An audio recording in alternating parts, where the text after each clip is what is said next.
I don't know what happened there. The stream just decided to, no, you don't want to stream anymore, and it just shut itself down. Too bad. Nothing to do about it.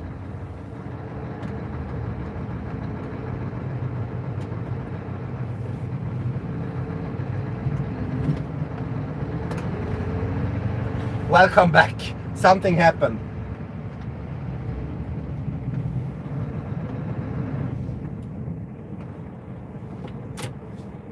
I haven't missed anything, so.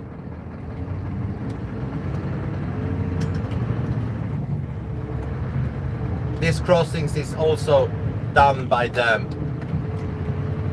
with a wheel loader, because they are quite narrow and I have to reverse out on a very busy road, so I just do them a little bit, and then a wheel loader will do them correctly. The other one on the other side of this road, I doesn't clean at all, because that means reversing down, reversing back out to a busy road, and I don't do that for safety reasons, both mine and cars as well. I will show you when I get there. So that crossing I leave completely for the wheel loader to handle, because they can turn around and do it without being out in the traffic, without able to see anything.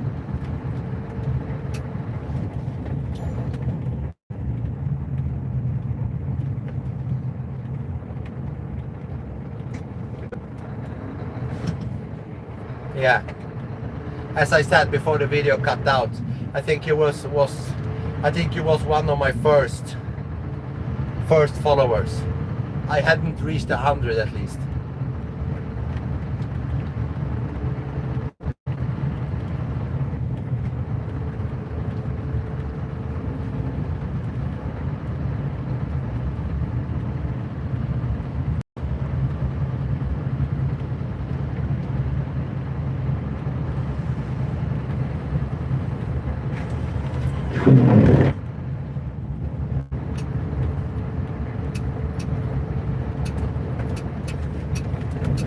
This is a road where you see it's open fields on both sides. This is one of the roads that can completely disappear when the weather is bad. This guy to the left, he offered me a beer a couple of years ago. Yeah, exactly. Wait, phone is calling.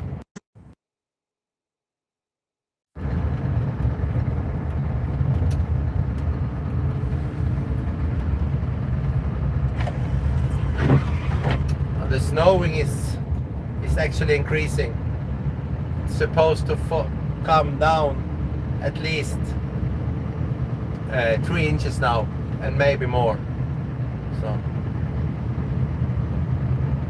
when I've done this round, I will go home and get something to eat, and then I think it's just out and do a second sweep immediately.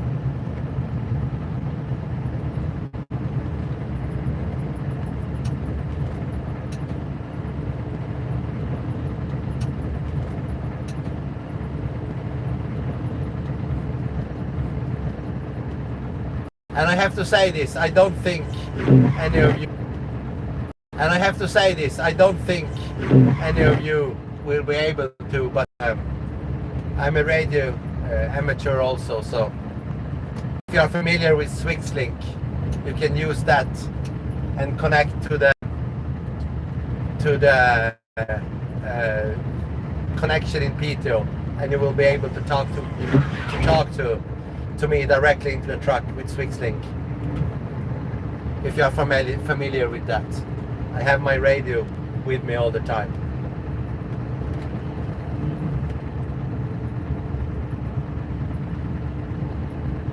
So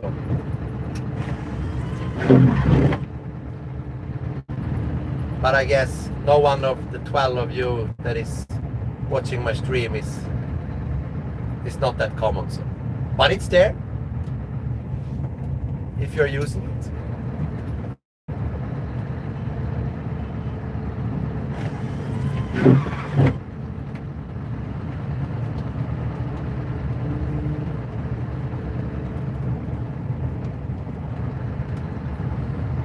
Okay.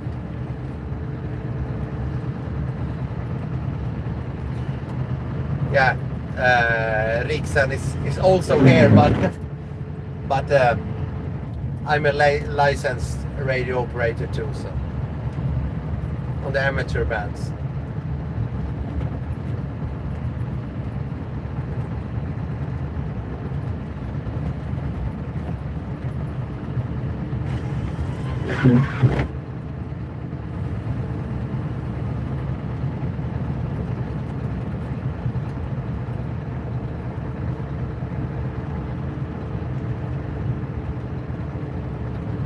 I will show you. I will come up to the crossing out intersection I was talking about. Damn squeaking wipers.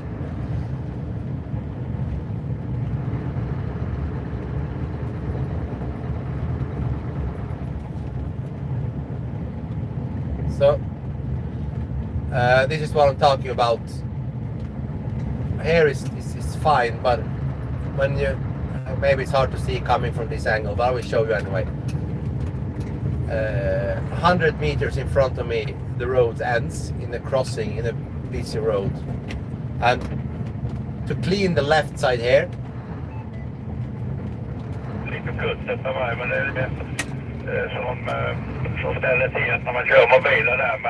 This is the amateur radio. Wait, let's hear. Some South Swedes talking. Yeah, this road, it's when I come from the right here, the same as this car. Shoop.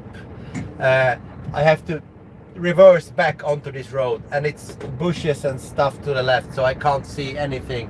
So I just don't do it because it's a 90 kilometer here, I think. So they will drive past quite fast, and if I reverse onto the road, they will never have time to stop if they doesn't see me immediately. So I have refused to do this, and they understand me, so they send the wheel loader to do it because he can turn around on the road and doesn't have to reverse back onto this road. Safety first, of course.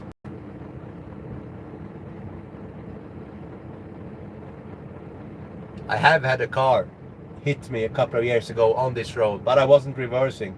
I was waiting because there was a two actually in this crossing. Yeah, I was waiting right where that car is coming now for my turn to turn left, and then another car came behind me and wasn't paying attention, and I was at a standstill, and he had to hit his brakes and didn't manage to stop. So he aimed for the ditch and scraped the right side of the back of my truck.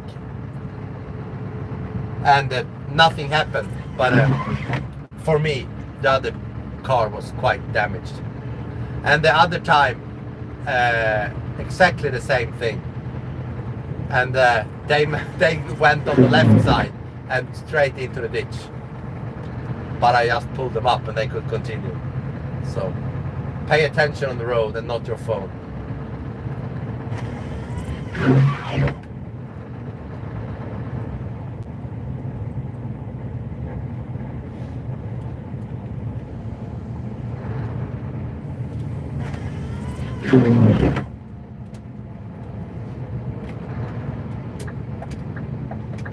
Let's clean this crossing. Half this crossing is already clean, so we just do the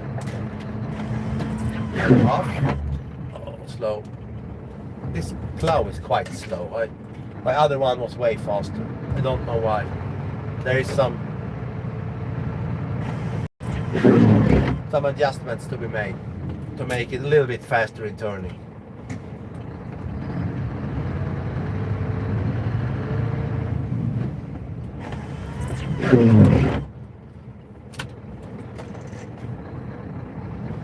The cars. this is a reason why I love plowing at night. Now I have a lot of cars to wait, and often they are too scared to drive, even though I have to stand still. Understandable, because they doesn't know if I see them. And he's supposed to turn, then I reverse, and then he pass.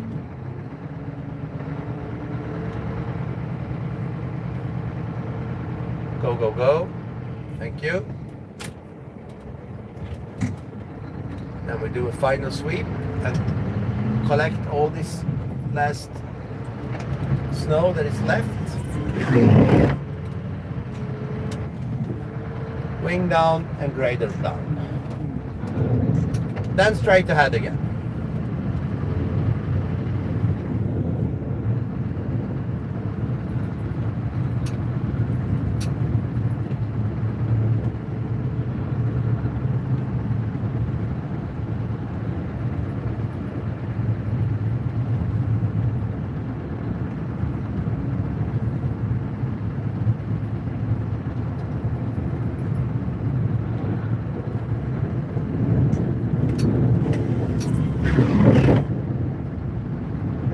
Lot of wheel loaders out, old ones.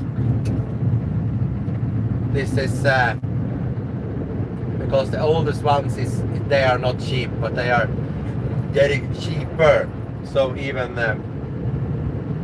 private persons and not companies can afford them. So they are buying wheel loaders or these Chinese wheel loaders that are cheaper. Maybe they don't really need it, but I really want it.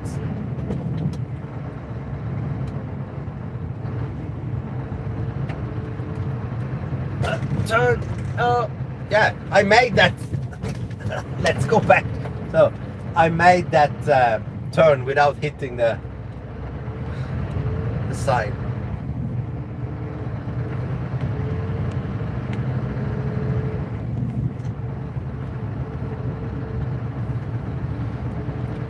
Det är faktiskt en ganska god idé. De använder det på E4 söderut, vet jag. De har trafikljus och pilar om man får köra om eller inte. Det skulle faktiskt fungera.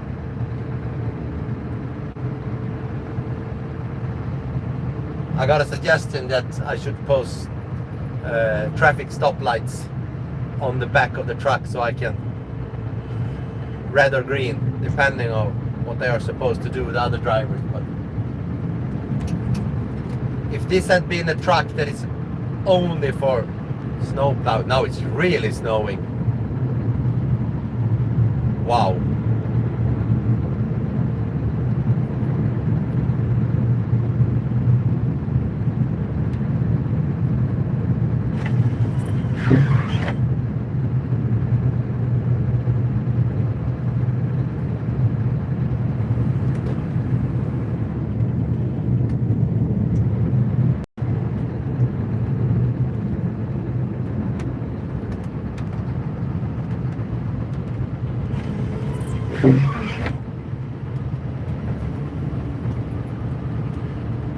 Now we are soon back at the railroad crossing. That is full steam ahead to the end of the big road. Then we're going to tackle the small ones. See how the reception is coping.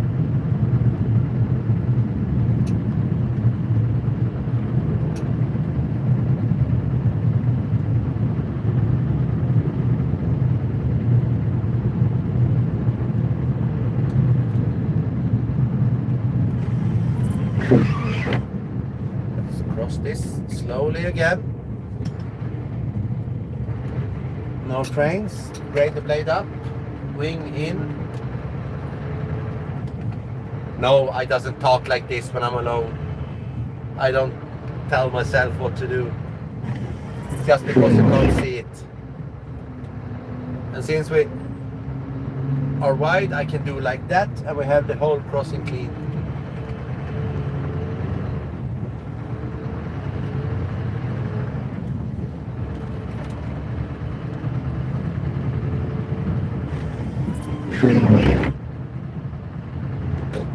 The weather is getting worse by the minute. So let's see how the night will cope with us. And it's Monday morning and work tomorrow, so I really hope we have the road cleared for the morning traffic, otherwise there will be trouble.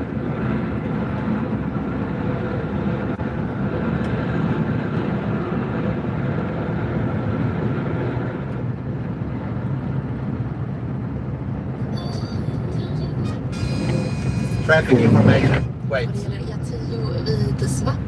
Oh, nothing close by. Yeah, I'm planning on live stream the whole route now.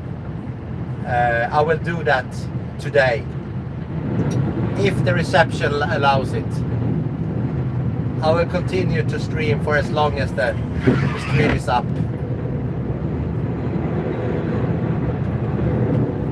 Yes, there is antennas available.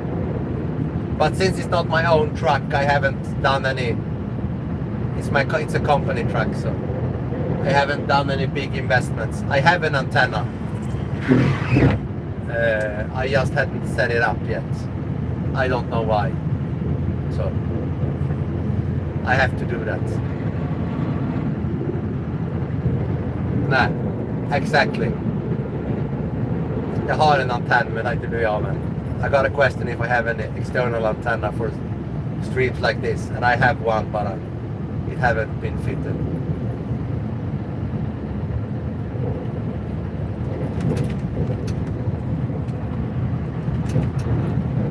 So as I said, I started with the big road because then I know I have reception every time, but I will tackle the small roads in like 45 minutes, half an hour or so. And then the reception is wait, phone call, bear with me on those short ones. It's my kids calling and I try to make it short. If you're streaming on Twitch, it's only the sound that cuts out on phone calls, but apparently on YouTube it cuts down.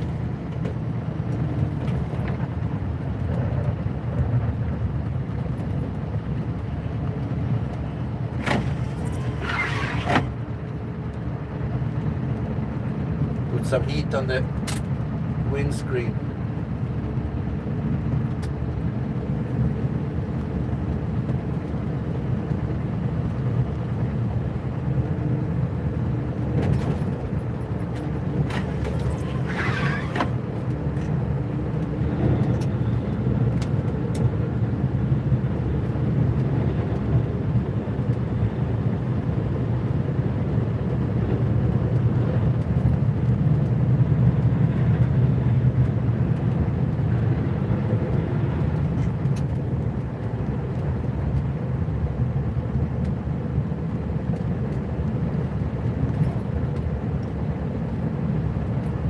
We're coming up to a part with also fields on both sides, so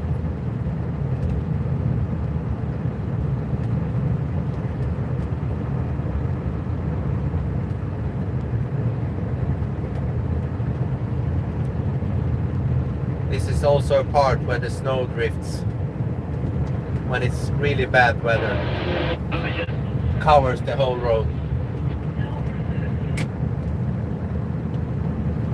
Put some more lighting on so the other cars will be able to see me.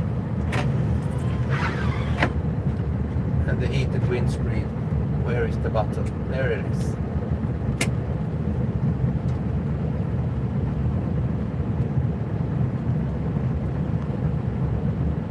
Usually you're not allowed to have working lights pointing backwards, but when it's bad weather I put them on, because then the other cars will see me and I will see the plows and stuff like that.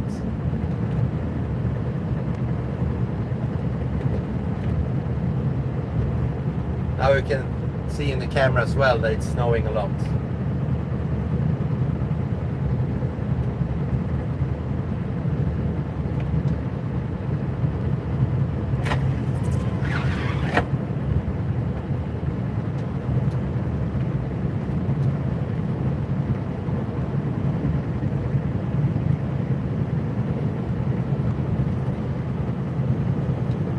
Now we're coming up to another road where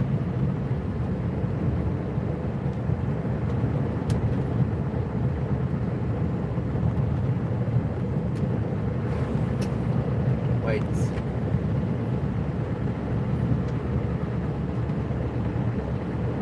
No, it's not. It haven't. I think it's haven't reached. It's not that windy yet. I think it will be, but now we're coming up to another part where the road is too wide to do in one go. So we do the middle back and forth, and then we do the edges, and then we go on the smaller roads. This is my last part of my biggest road.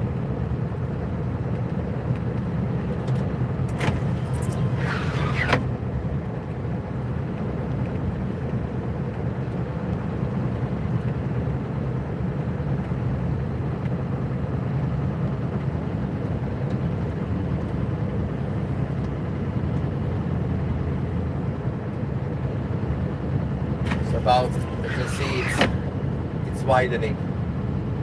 So about here I turn, go into the middle, I put my wing out, then we do a middle sweep here. We can't reach the whole road in one go.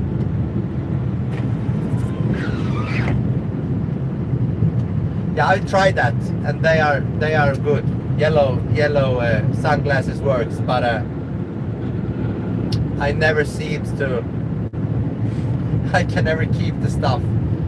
I always forget where I put them. You know, it's stupid. But that's one problem I have. Oh, this is good. This is a good tool. Or this is a good thing. And I put them here, and then I remember when I put it to have it next time. And then I'm supposed to bring them, and where the hell did I put them? So, yeah. Especially the 10mm socket from my toolbox. Always missing. I must have bought 50 of them.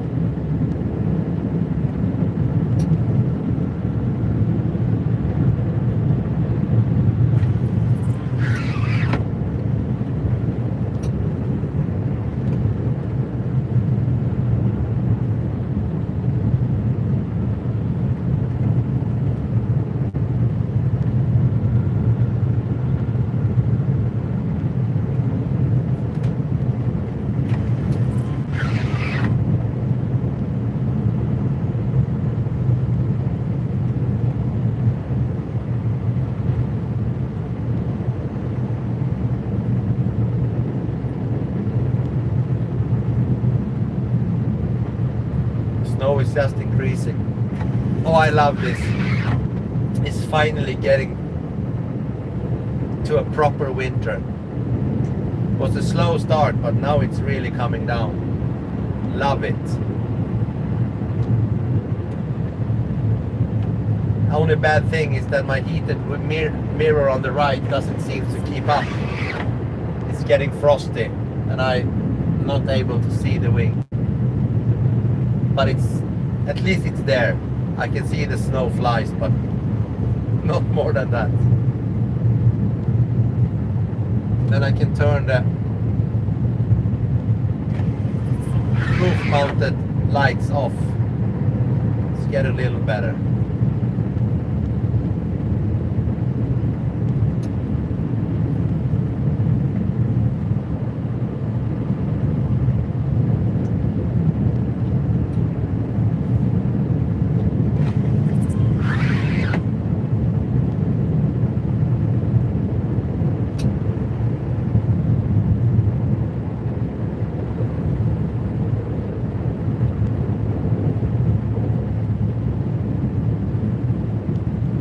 Maybe not.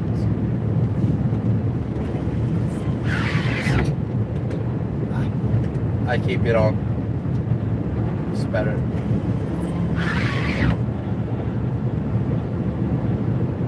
It's really icing up there.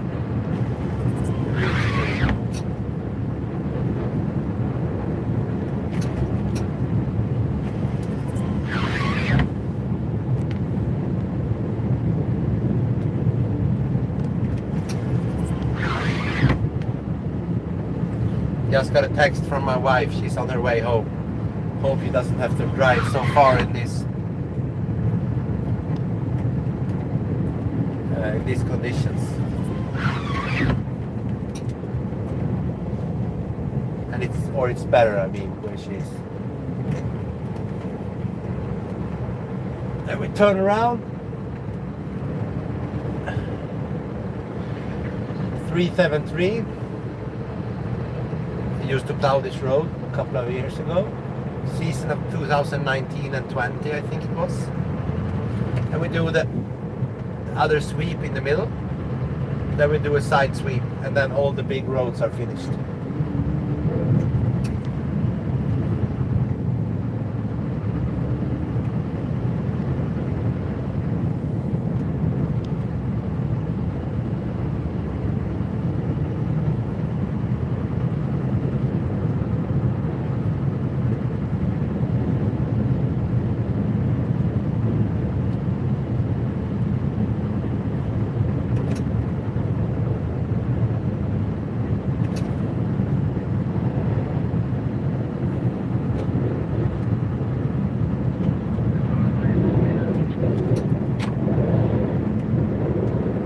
Beror på vilken du menar. Vänsterkioskens Ja, jag var ute 373 precis. Roknäs. Ja, jag tänkte att du sa här till främsta korsningen här i 373, men jag som sitter i traktorn. Jag tänkte ställa upp korsningen åt dig, så kan du vända. Men jag vet inte, var du på elet eller? Ja, jag var precis, det är Erik det här. Jag hörde, nu hör jag vem det är. Jag var precis ute och vände i Roknäs och nu ska jag tillbaka. Men vill du ta upp Edet-korsningen vore det ju fantastiskt. Ja, men jag gör det. Jag tar bort här och ska upp Edet-korsningen. Tack.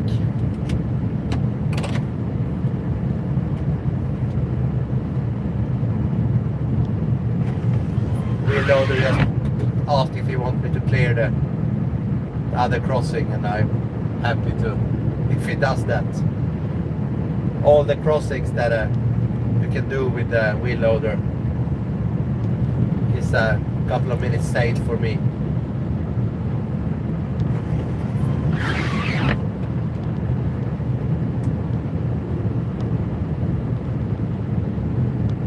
Har du radion igång? No, it was some South Swede accent there. Don't know who it was.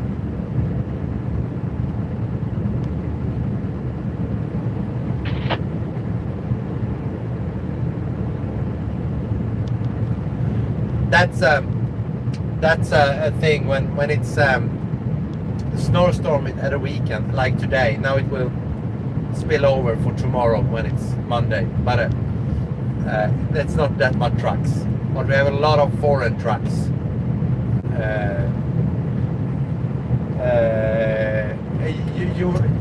Europolers, we call them. Apparently that was someone I knew. And they easily get stuck in these conditions. They are not made for this type of weather. Only one axle with power, only one rear axle, and the fifth plate is connected so far front to the cabin, so there almost no pressure on the rear wheels, so they easily get stuck when it's snowy or icy. So we'll see how it is tomorrow.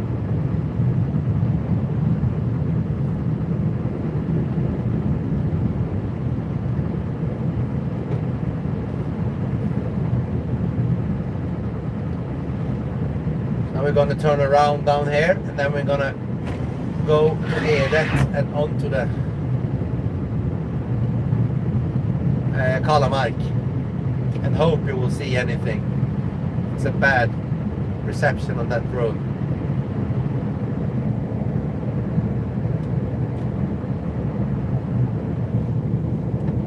Let's turn around and do the side sweep. or whatever you want to call it. No cars, please. No, nothing. Good. And we can turn around.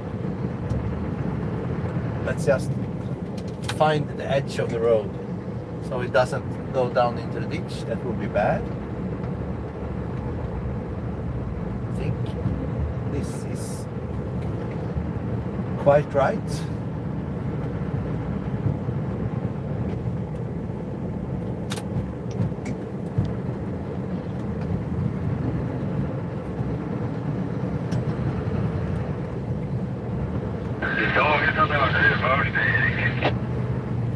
Ja, ingen fara. Hörde, känner inte igen rösten för den andra gången eller något. Ja, just det. Alltså jag vet inte om det var något fel på en Plowing på vänster sida på Plowing stå still. Tänkte de skulle dra upp det så det täppte upp det.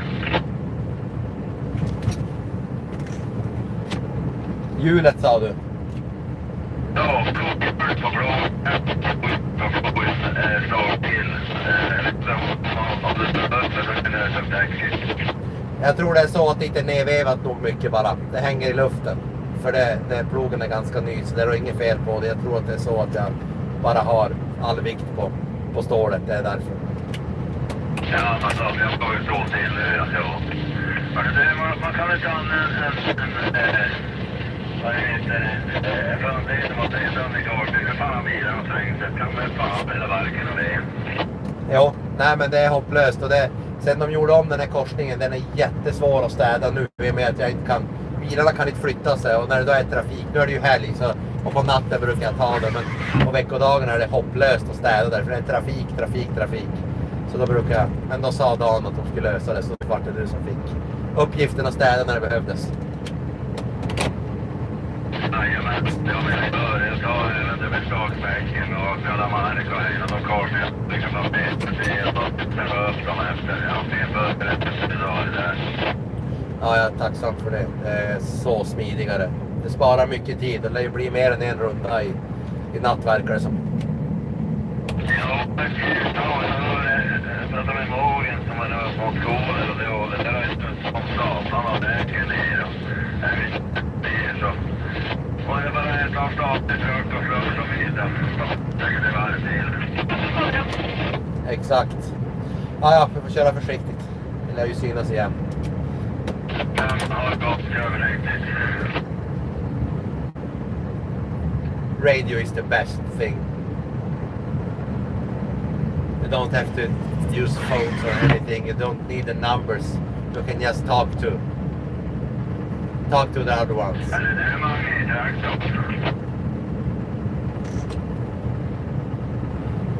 So really good for communicating with people you only like know because of the radio or that you're plowing.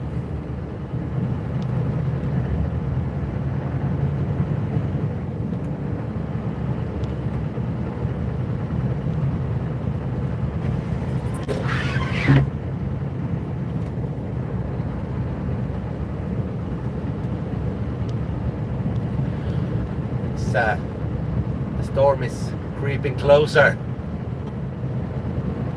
It intensifies by the minute, the snowing.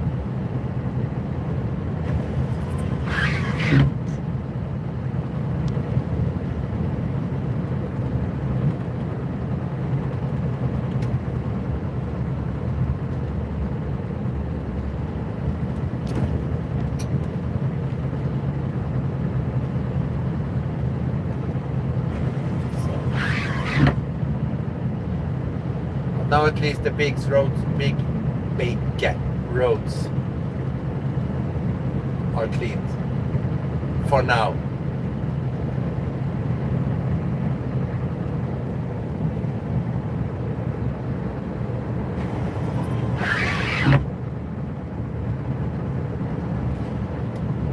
Jo, det är en svunnen tid. Det finns det inte pengar till längre. Och det var ju på den tiden man hade spetsplogar och allt sånt där, gissar jag. För då var det ju omöjligt städa korsningar. Nu går det ju väldigt bra att städa korsningar själv. Det är bara smidigt om någon gör det åt en, för att en hjullastare är ju alltid smidigare. Men förut gjorde man ju så, för du kan ju inte städa en korsning med kam. Men det blir ju aldrig samma resultat som med ett diagonalblad. Så.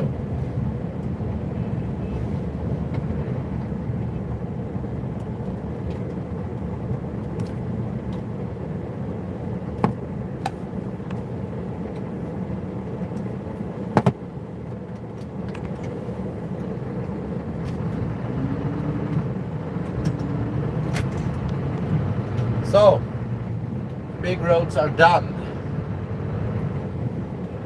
Let's reverse and go to Edet and then Kalamark.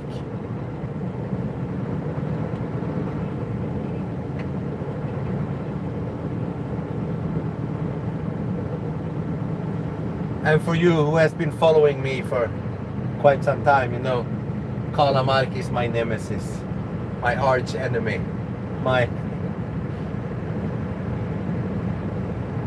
we have been friends for a long time,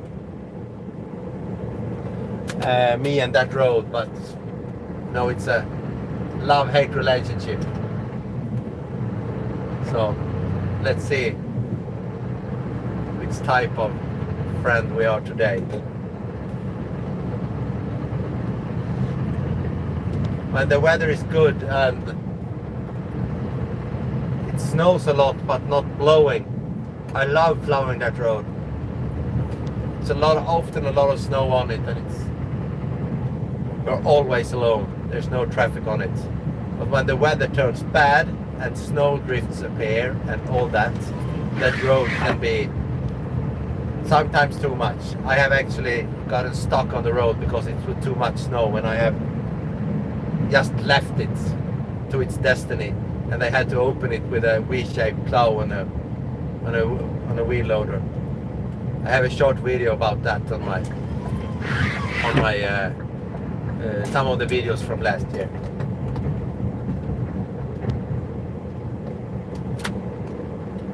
When the wheel loader get ahead of me and just open the road just bad so the truck barely would fit, and I would go afterwards and widen it.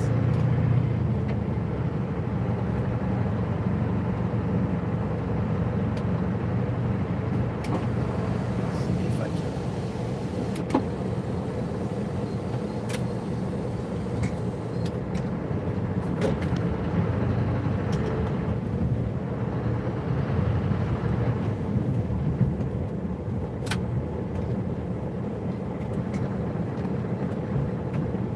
Reverse, please, thank you.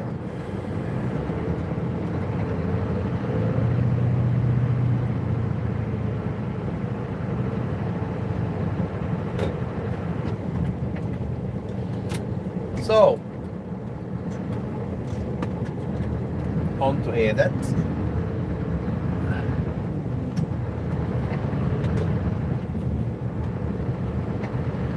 And if you have followed me for a long time, or Andreas on Trucker Dashcam Sweden, the snowstorm video from 2 years ago, there is a part in the middle, I think, where there are cars stuck everywhere on the road and people are pushing and it's blowing and snow drifts and completely mayhem. It's on this road. It was blowing from the ocean and brought all the snow up on the road. It was totally chaotic. So it's, we'll come up to that section in a bit. If you go to Trucker Dashcam Sweden, it's somewhere in the middle. My very first YouTube video. It is also my with most views. It's not on my channel, it's on his channel, because I didn't have a channel, YouTube channel back then. So he got that video from me.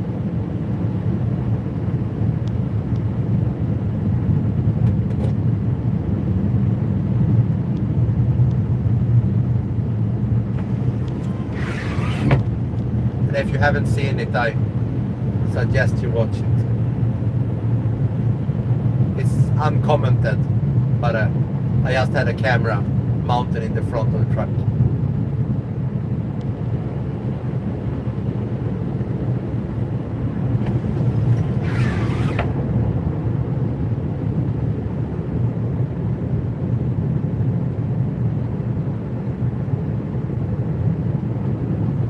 Yeah, I know Norwegians can build.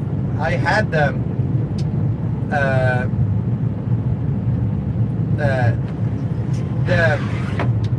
grader blade on this one.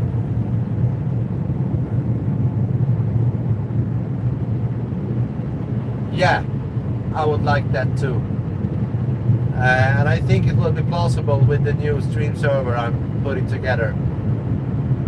I think I can put up multiple cameras. As I said, the grader blade on this one is not an Arctic machine, it's a Telefstad, so it's a Norwegian one. But the front plow and the side wing is Swedish. And Mähler does good things. They have mountain plows as well as the Norwegian Telefstad has. But it's like one time a year I would really need one of those plows. So this Rosse plow is good 97% of the time.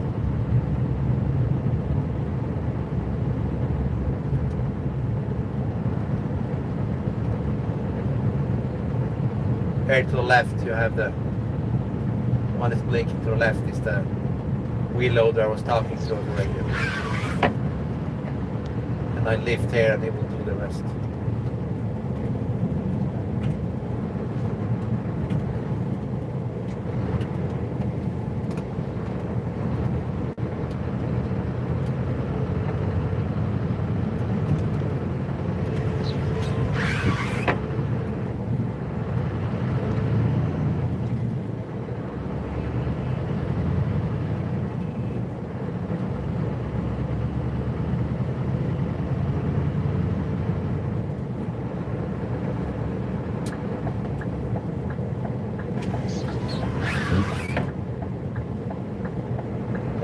Go.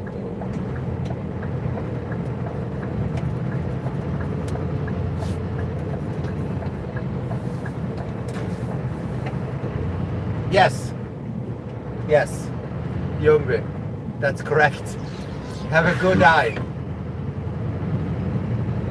I like Ljungby. They are really good. Their four-wheel drive systems, and you see really good out of Ljungby. The only downside with a Ljungby, I think, it's mainly aesthetics. You can't really tell how old a Ljungby wheel loader is. It looks the same for the last 20 years. A little bit tweaks, but the aesthetics is old. So, but the rest of the wheel loader is really good. And I guess that it's a quite small company. They don't have hundreds of millions of dollars, or tens of millions of dollars, I should say, to develop new aesthetics. They build a really good wheel loader, but it's aesthetics is old. But otherwise, it's a really good wheel loader. It's strong, and it's you have a good when you're driving. There's no dog bone, or what do you call it? It's called dog bone in Swedish, in the middle of the screen for the tilting action, in the middle of the windscreen, like Volvo and Cat has. They don't have that type on Ljungby. They have two smaller tilt pistons instead on the sides, so it's a clear view in the head, up ahead. Yeah. Okay, I didn't know that. 40 years.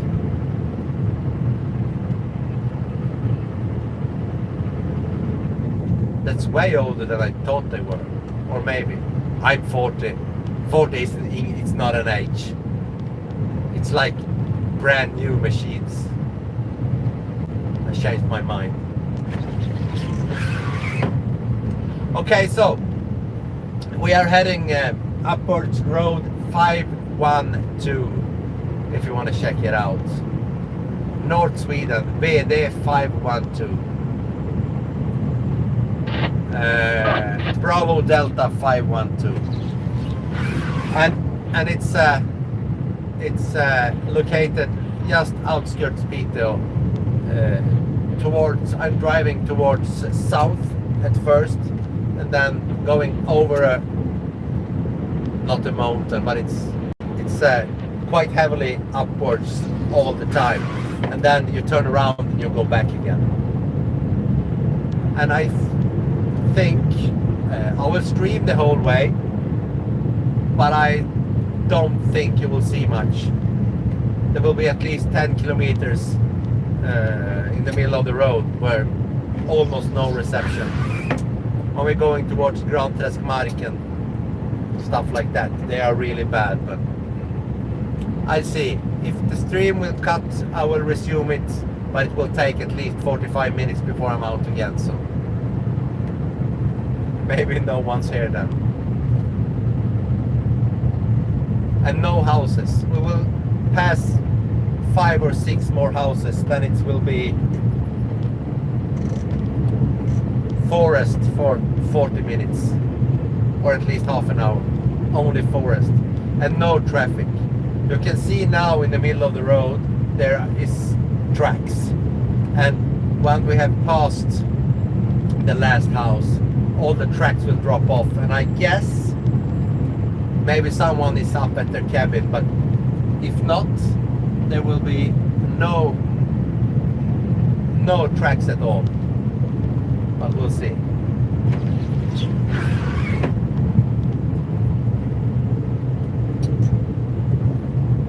So go manual, so I can, and full diff lock. You can't see it here, but it's quite heavily uphill, and I'm going with the down shift, please, and I'm going with the full pressure on the grader blade to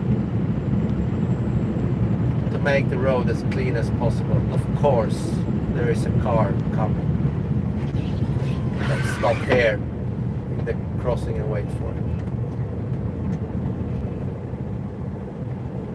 Oh yeah, okay då. He stopped and wait for me, and we continue.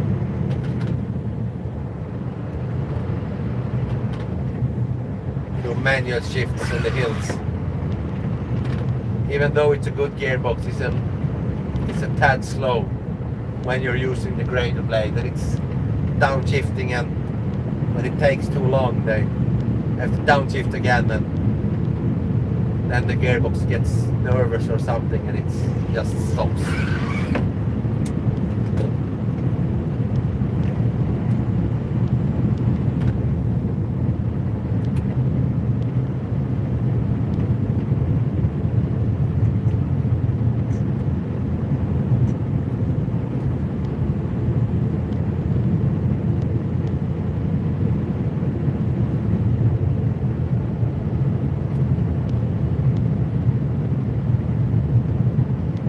Yeah, something like that. Then you could listen to me.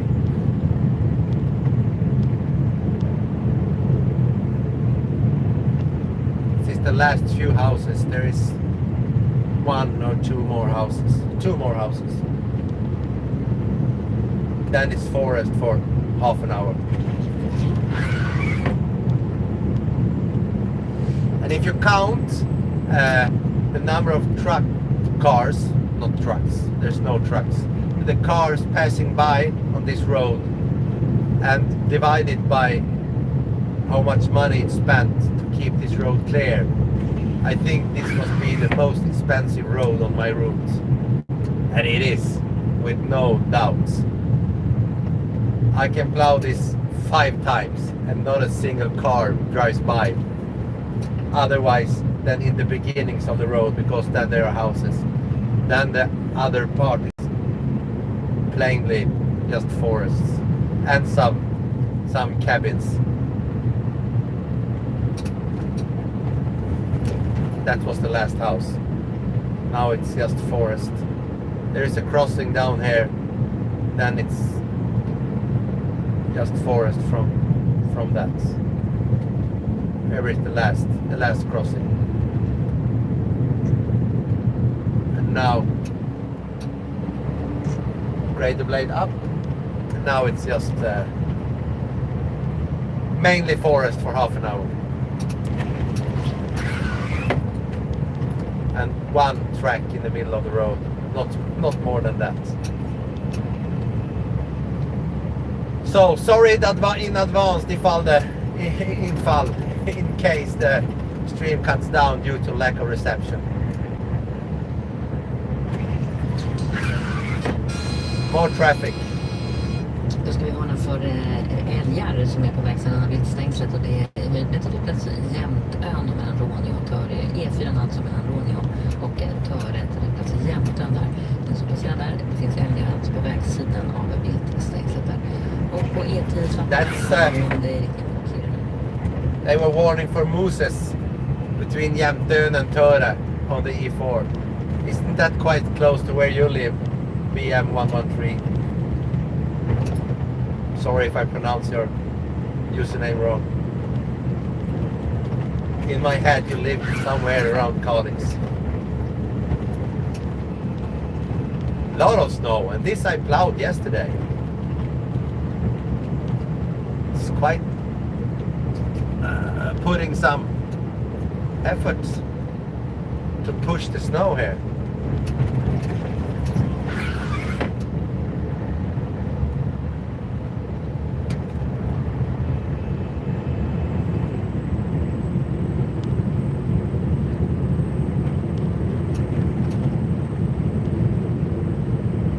Full tilt, 600 horsepower pushing up the hill.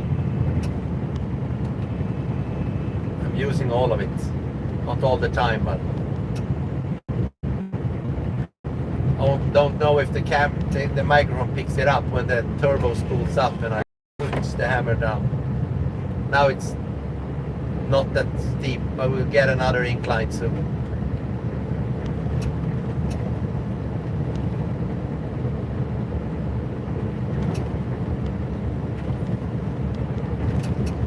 Here it comes.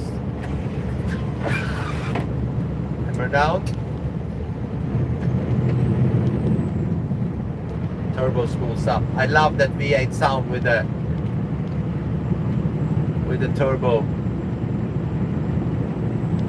turbo sound. You can hear all the air rushing through the intercooler and into the engine.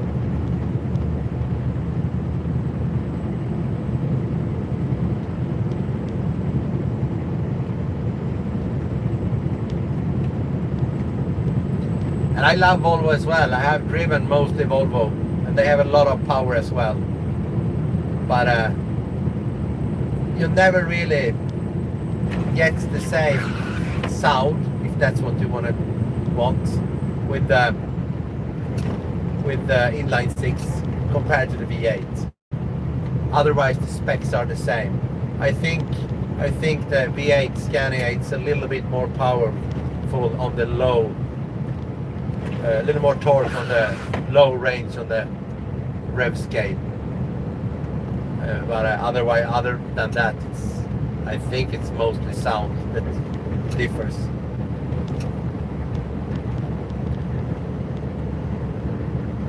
The figures are the same. I think the torque specs are mostly the same, and the horsepower is. Oh yeah, now Scania having the new engine has a 770 horsepower on their top range.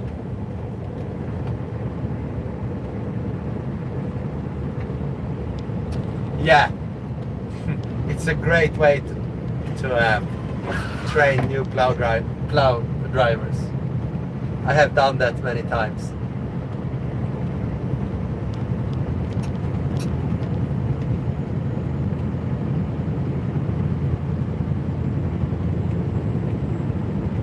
I have no idea how good the reception is, so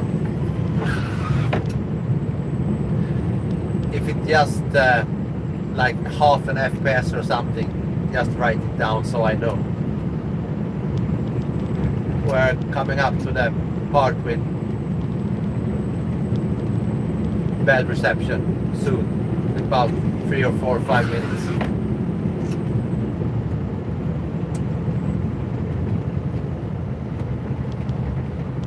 Okay, good to know.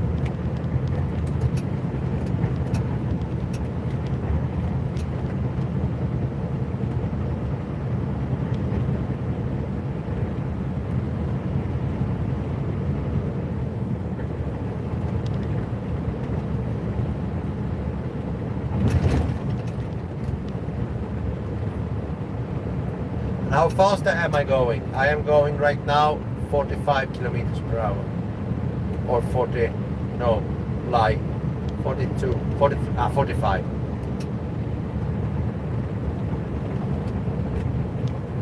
Yeah, it's, let's check.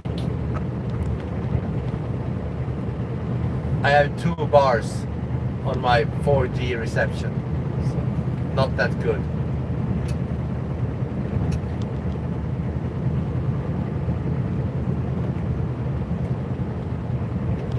And as I said, the new Scania, it's 770 horsepower is their top line, and Volvo has a 750. But it's not that long before I think Volvo will drop the 800 horsepower. It is already available in the States, but due to the environmental rules here, they are staying for now at 750 to reach the Euro 5 demands.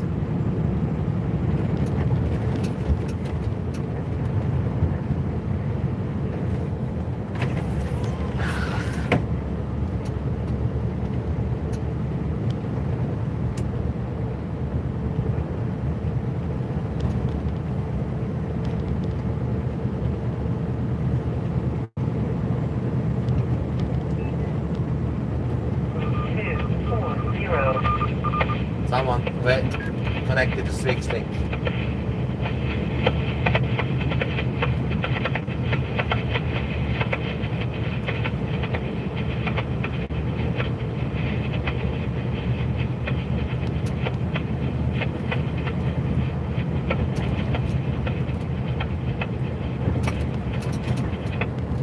No, nobody said anything. Just connected and was quiet.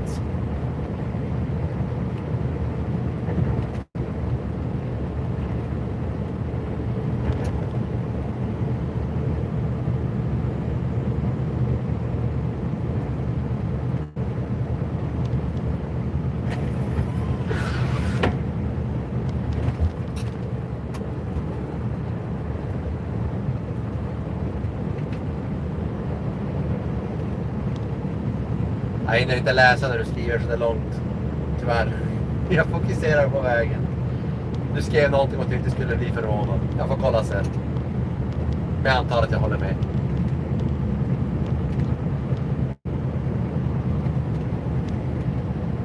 Hello.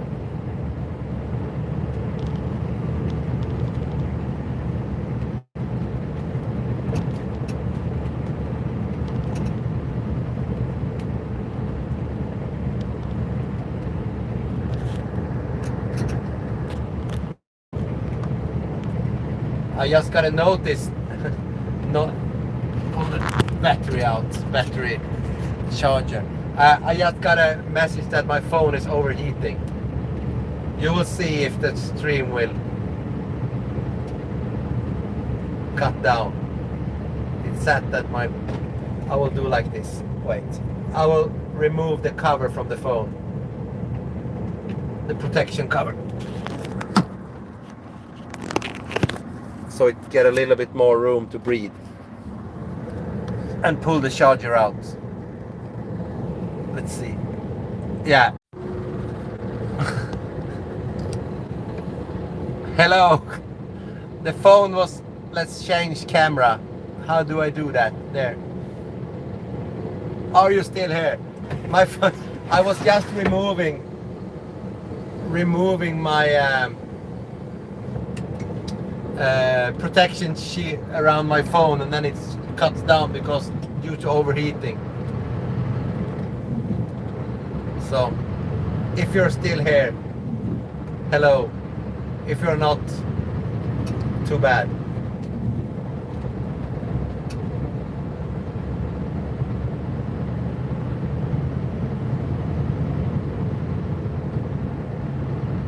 Hello, Syria. That was a long way away from home.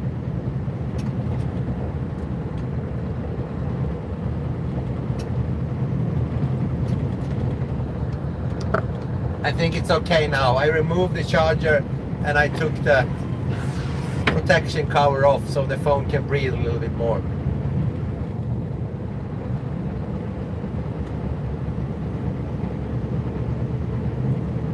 I just got a message, the phone is hot, and then like 10 seconds later it cuts the stream.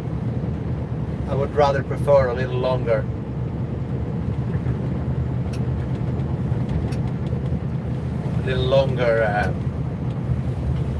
Time.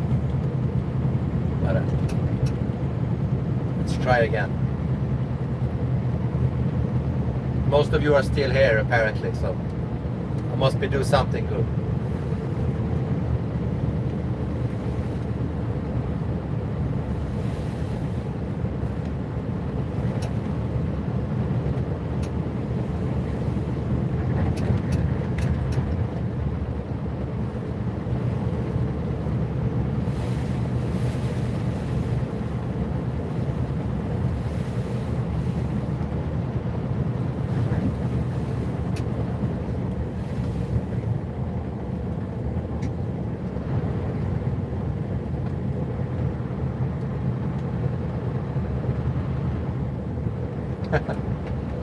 Yeah, it's for multiple reasons. The reception is really bad up here and the phone was overheating, so combination of the two.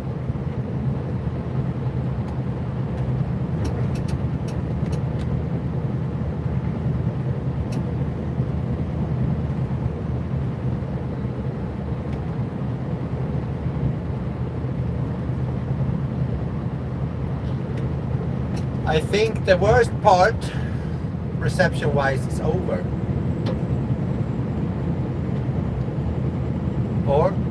Or maybe not yet. But now we're climbing. Climbing.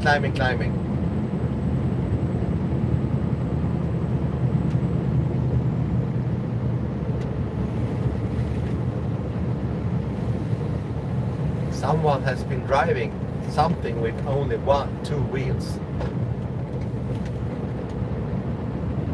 Bicycle or a motorcycle or a moped or something. Let's see if we... Oh, Canada. Hello, Canada, Ontario.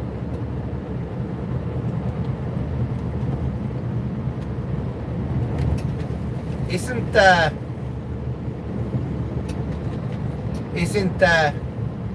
Sandy Brock the sheep farmer on YouTube? Isn't she located somewhere in the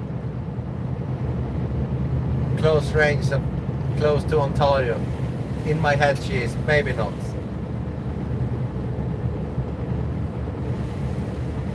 I think it is. Never mind. I found the bicycle. It was a bicycle. You will see it's... I thought it was a joke when I said bicycle, but someone is actually slipping and sliding. It's really not easy to bicycle on this road. Let's hope he just moves. Move! Ja men du, om du flyttar det till andra sidan. Du vet att jag plogar. Now we saw it was a plow truck. I think that is really... Får jag bli lite imponerad av det. mycket. Är det tungt? Ja, det gick tungt. Ja, nu Det var får... lättare nu misstänker jag. Förmodligen. Ja. Har du cyklat ändå nerifrån Sven? Bergsviken. Åh jävlar. Nu är vi Lillskit och det. Lycka till! Ja, tack så mycket.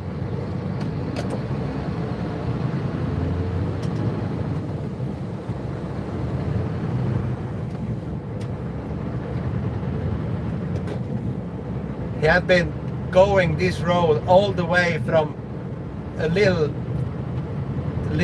city called Bergsviken. It's a long way and steep hills. He was glad to see me. That's insane. In like 3 inches of snow.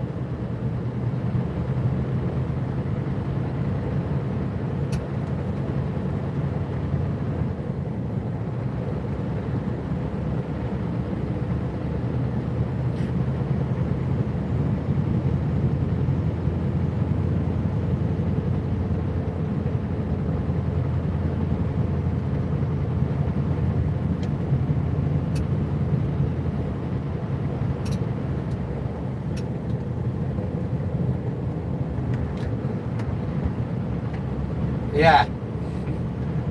Yeah, I have the other camera. Yes, I have my... Let's remember the time. 15:11 is the time. Let's remember that, and I can take that video out on my dash cam and publish a short on YouTube.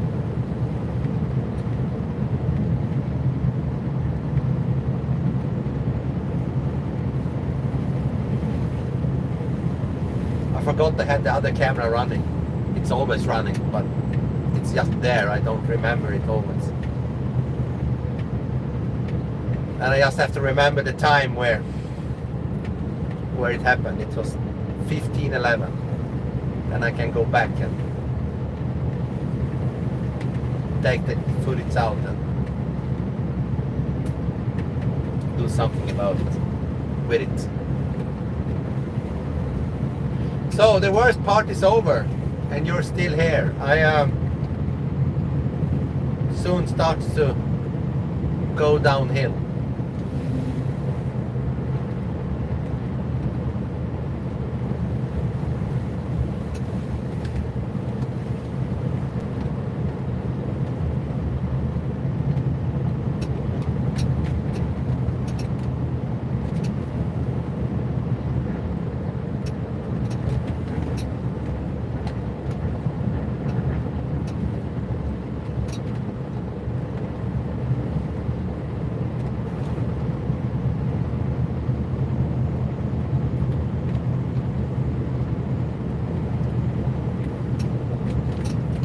We'll soon reach the highest point of this road in like 2 minutes or so.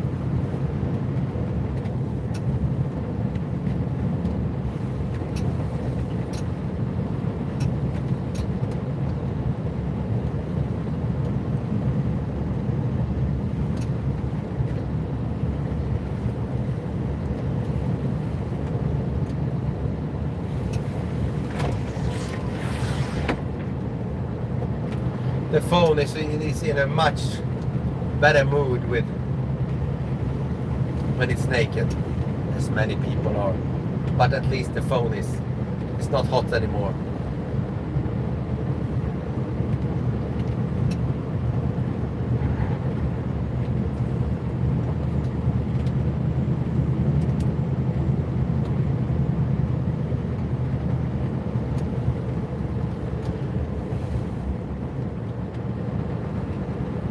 And now we are. This road is it's just a road.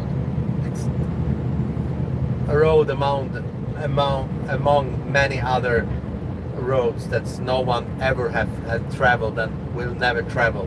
But it's still, at least some parts of it, it's very famous for a bad reason. And I think if I have any Swedes watching, it's the Kalamark road is famous for the Kalamark murderers. There was a burglar broke into a house here and lived.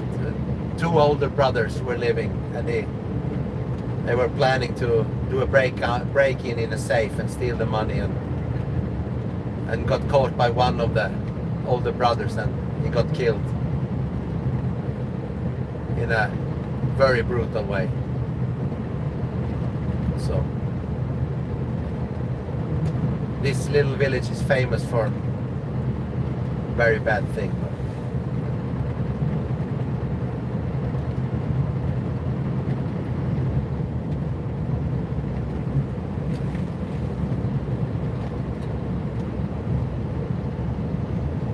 They have never caught the guy.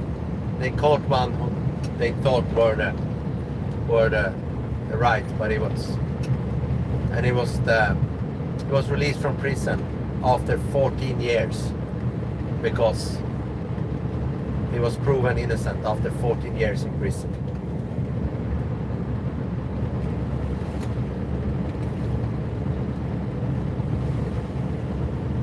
Now it's pitch black, but it's here to the right is the house. You can't see it. Other side of the lake here.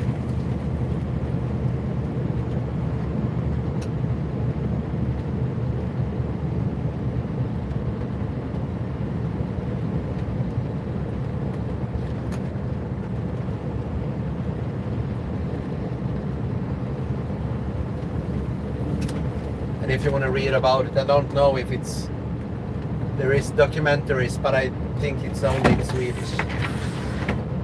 Otherwise it's a Calamite murderers.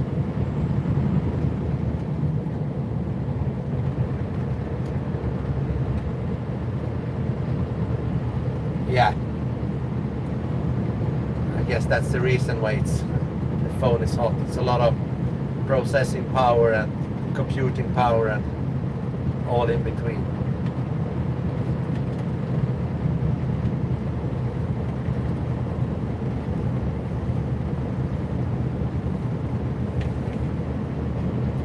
Of you is still here.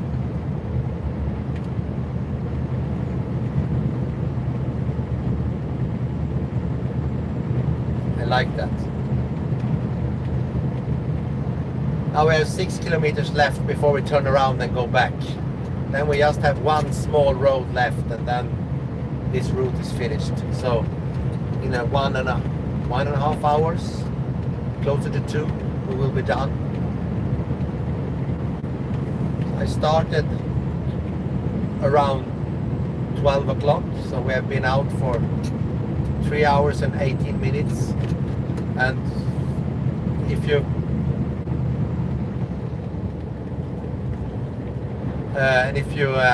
remove the 15 minutes of maintenance, it has been going quite good actually.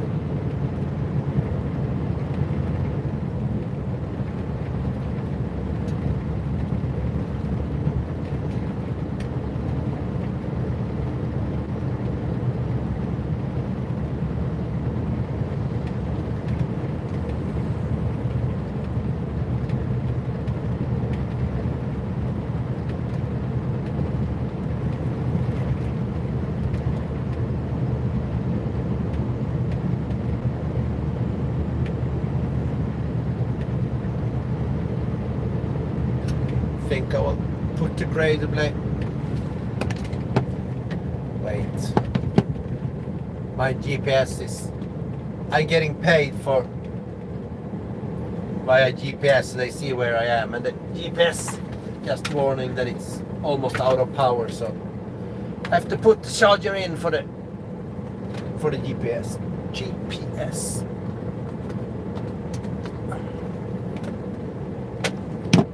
5-second break and I will be up and running again. I don't want it to run out because then I won't get paid, and I don't want to do this for free. Up and running.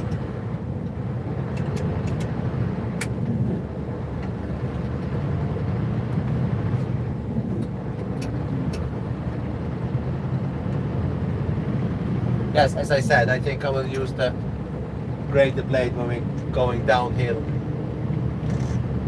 so we can have some traction later on.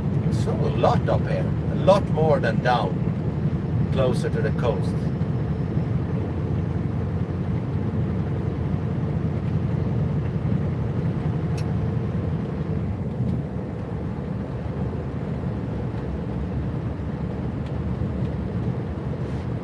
But that's usually how it is. Let's go downhill, grade the blade down.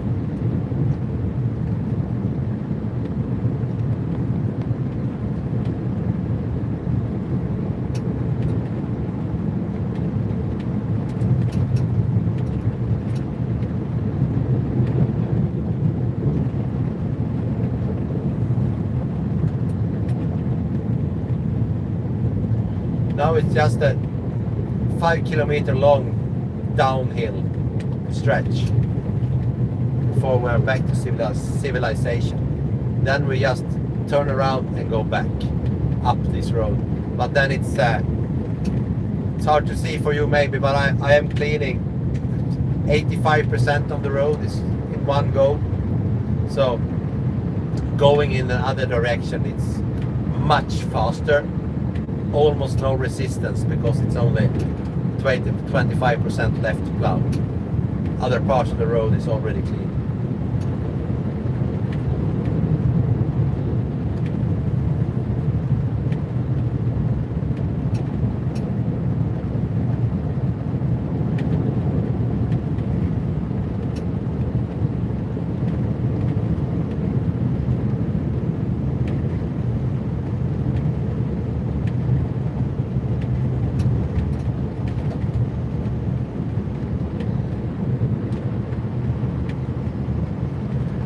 When we come down here, there is two ways to do this. One way is to just turn around and turn and burn and go back this road. Otherwise, we are doing the other road I'm still haven't done because I will connect to them down here, and I'm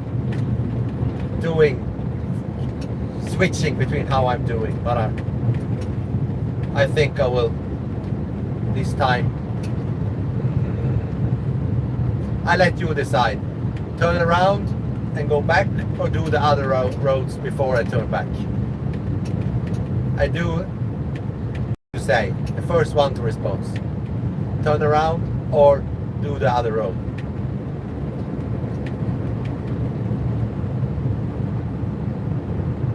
Maybe no one even listening to what I'm saying.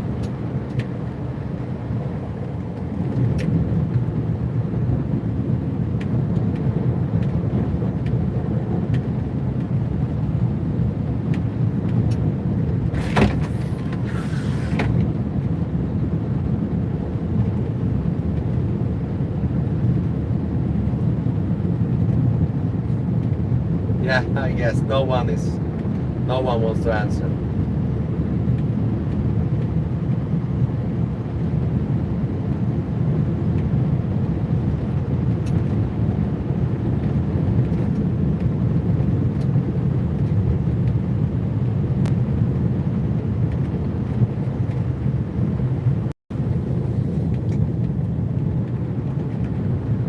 Okay, I do that.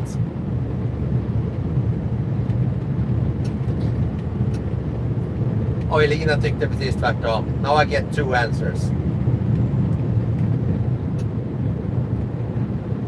Okay, 2 points of doing the other road. Then I will do that. Then we come back and finish this up as the last road before we go home.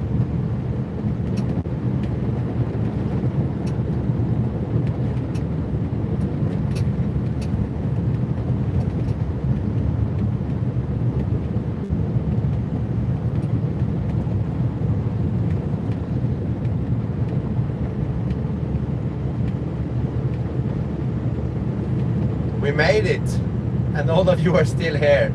Unbelievable. I guess the video was a bit choppy in the middle, but now it should be quite fine again.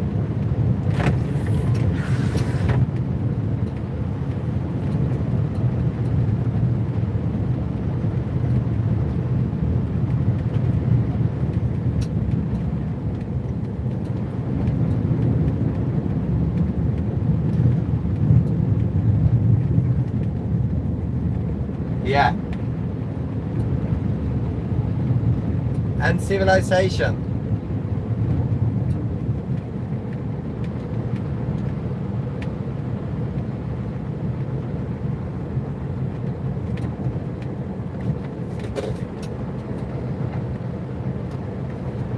These roads needs clean as well.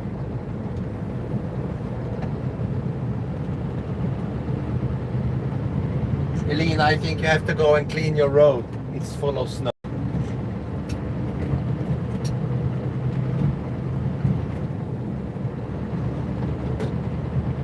She used to plow this road. The 2018-19 season. And now she's home with a newborn. So. But she can still come here and plow, I think.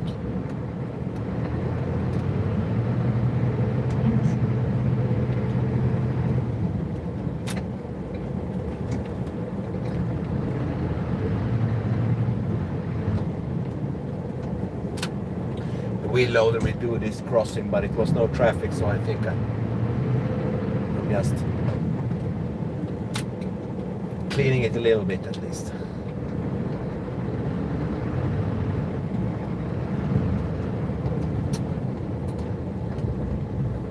Yeah, I will do that road by myself later.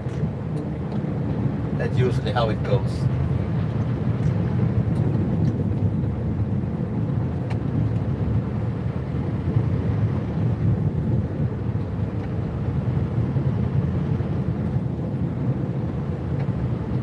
Now we are entering the little small village of Roknäs.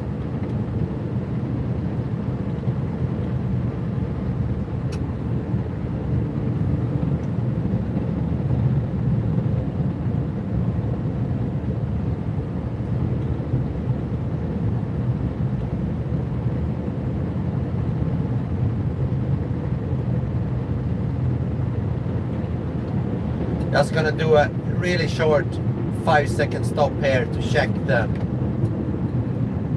cutting steels on the plows, especially the grader blade, so it hasn't worn itself down.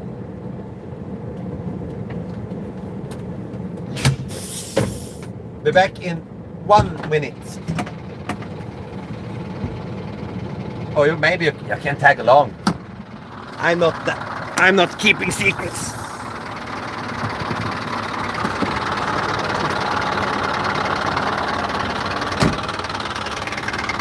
Much left. All this can be used, so no trouble at all. I don't want to reach that because then I will destroy it, but it's a lot of it left.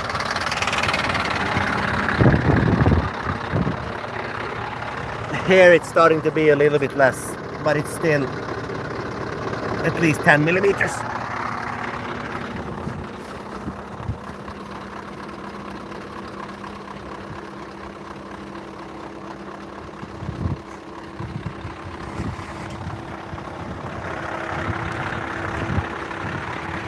Then here is the part where it wears the most. It's like I can still fit my finger here, so 10-15 millimeters at least.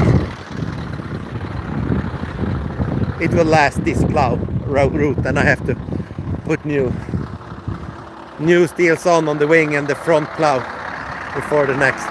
This is where I had the leakage yesterday, in this coupling here.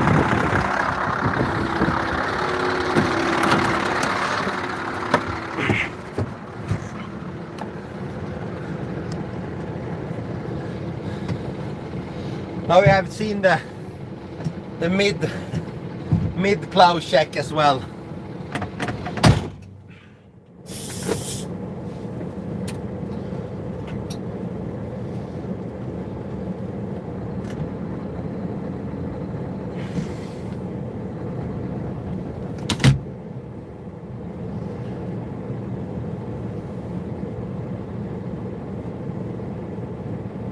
Yeah, the wave steels is my absolute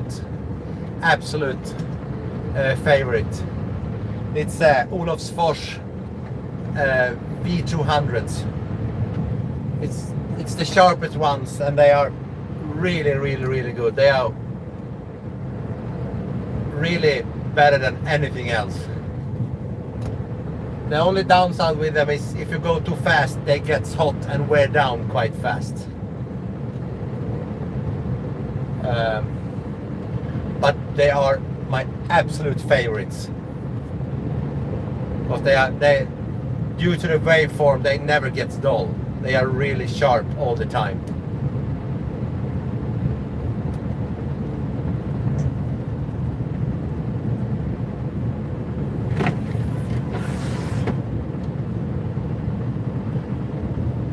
And of course it's better with Coromant hardened steel, because it doesn't wear,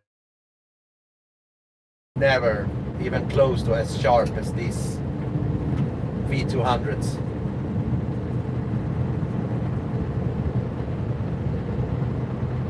Isn't that a rocket also? V200. Feels like that. Oh well. It's named V200 at least.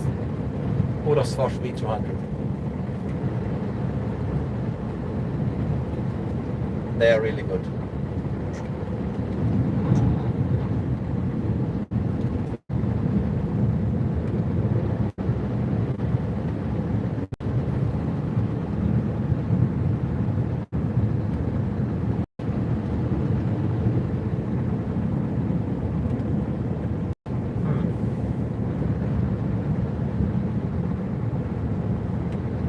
Okay, that pull-out will not be clean, full of cars, but at least the road will be clean.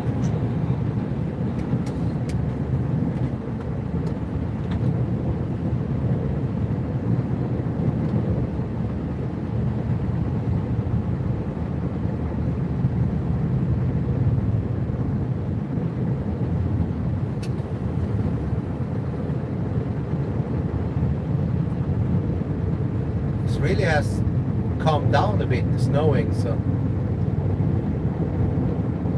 yeah, maybe it's the V2. I don't know. I just have heard it. It can be the V2. Yeah, V2 rocket. Someone right in the back of my head said, that sounded familiar. But that's correct, V2.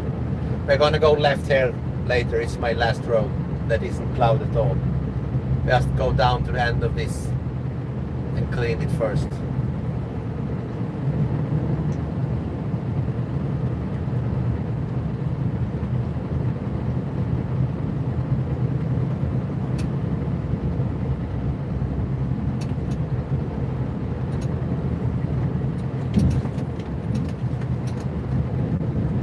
Now it's the final week for the Christmas decoration.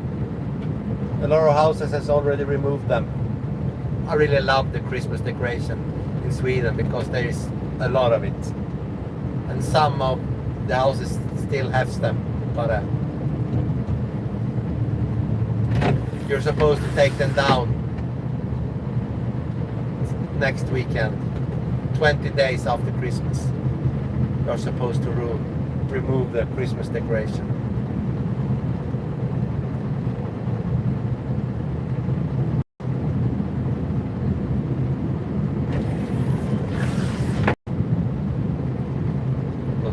How much power is this sucking?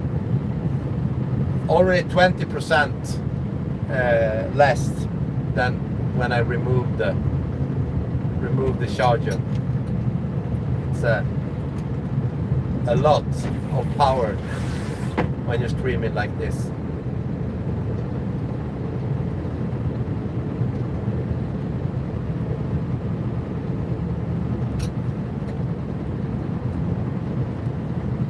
A lot of snow on the road here also, but I'm using the grader blade, so I think I get everything removed.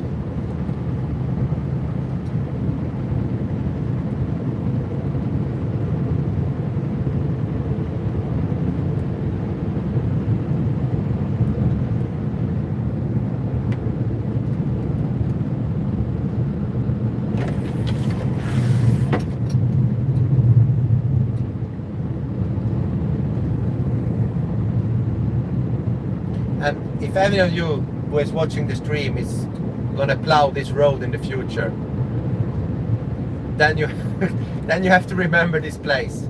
Sign, road narrows, bus stop, and there's nothing here saying that it's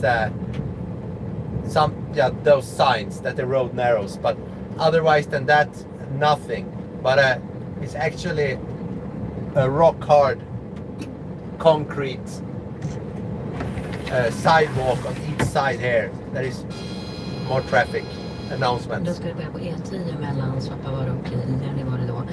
Gällivare. Lappersvall och Brunn har inträffat en olycka med personbil och en lastbil där just nu. A truck and a car has crashed up on E10 outside Gällivare.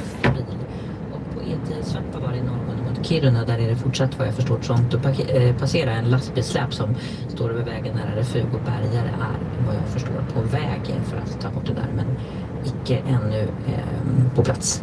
Och på E10 mellan Gällivare och Kiruna dåliga vägförhållanden, oplogat och snörök. Och på E10 mellan Morjärv och Töre dålig sikt och blåst där. Okay. One truck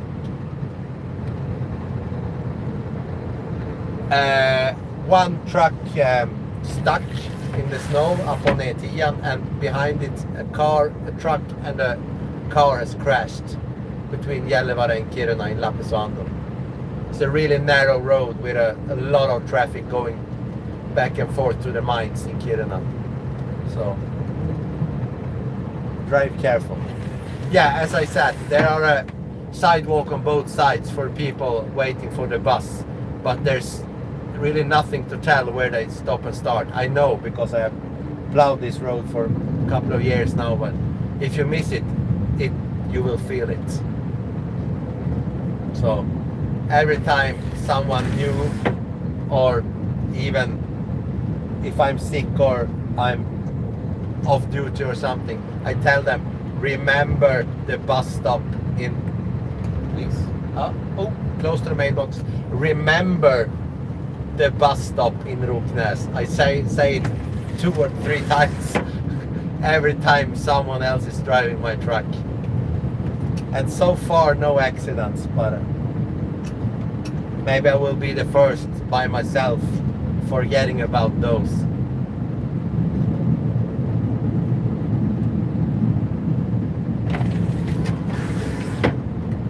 And I guess it's for safety. When the bus stops, all the cars have to stop behind it because they can't go past, but when you're plowing, it's really stupid.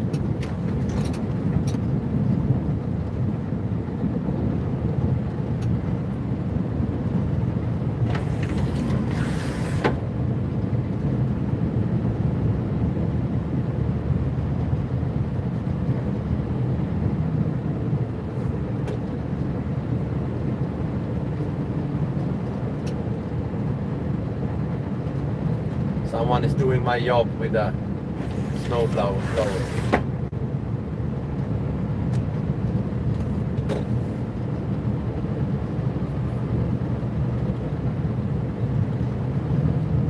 When you have done this it's my 9th year here in Piteå, and I'm on my 12th or 13th year in total. You can really tell people living in the houses it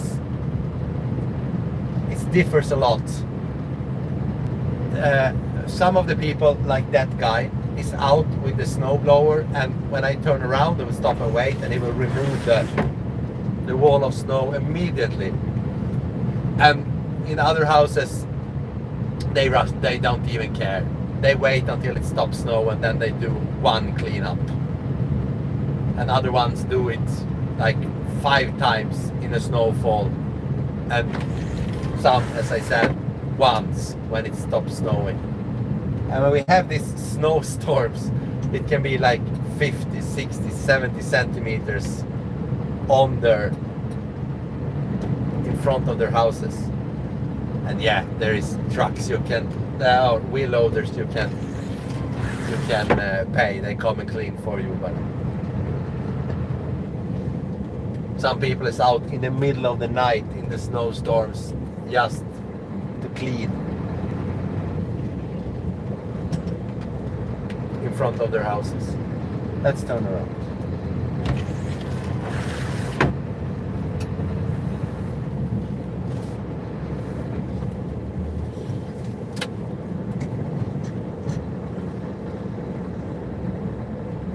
Yes. Please move. Thank you.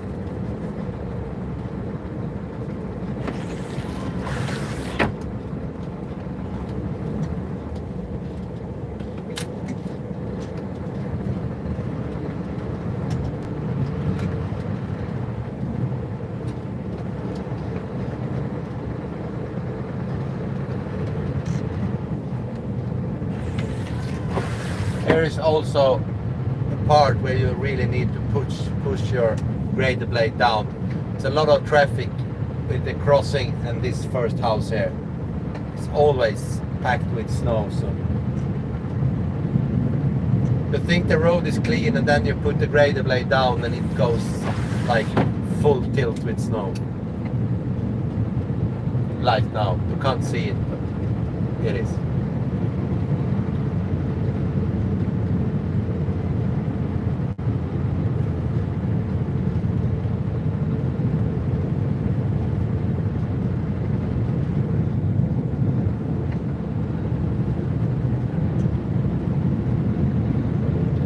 Now you soon have seen all of my roads. I will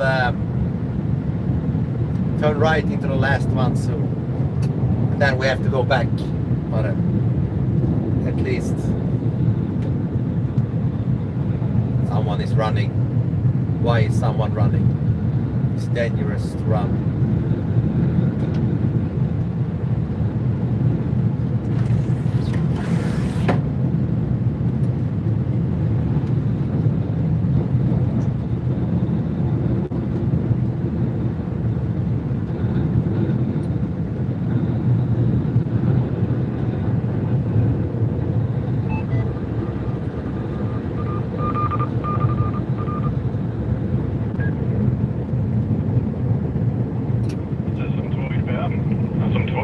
SM2 XFL på bilen.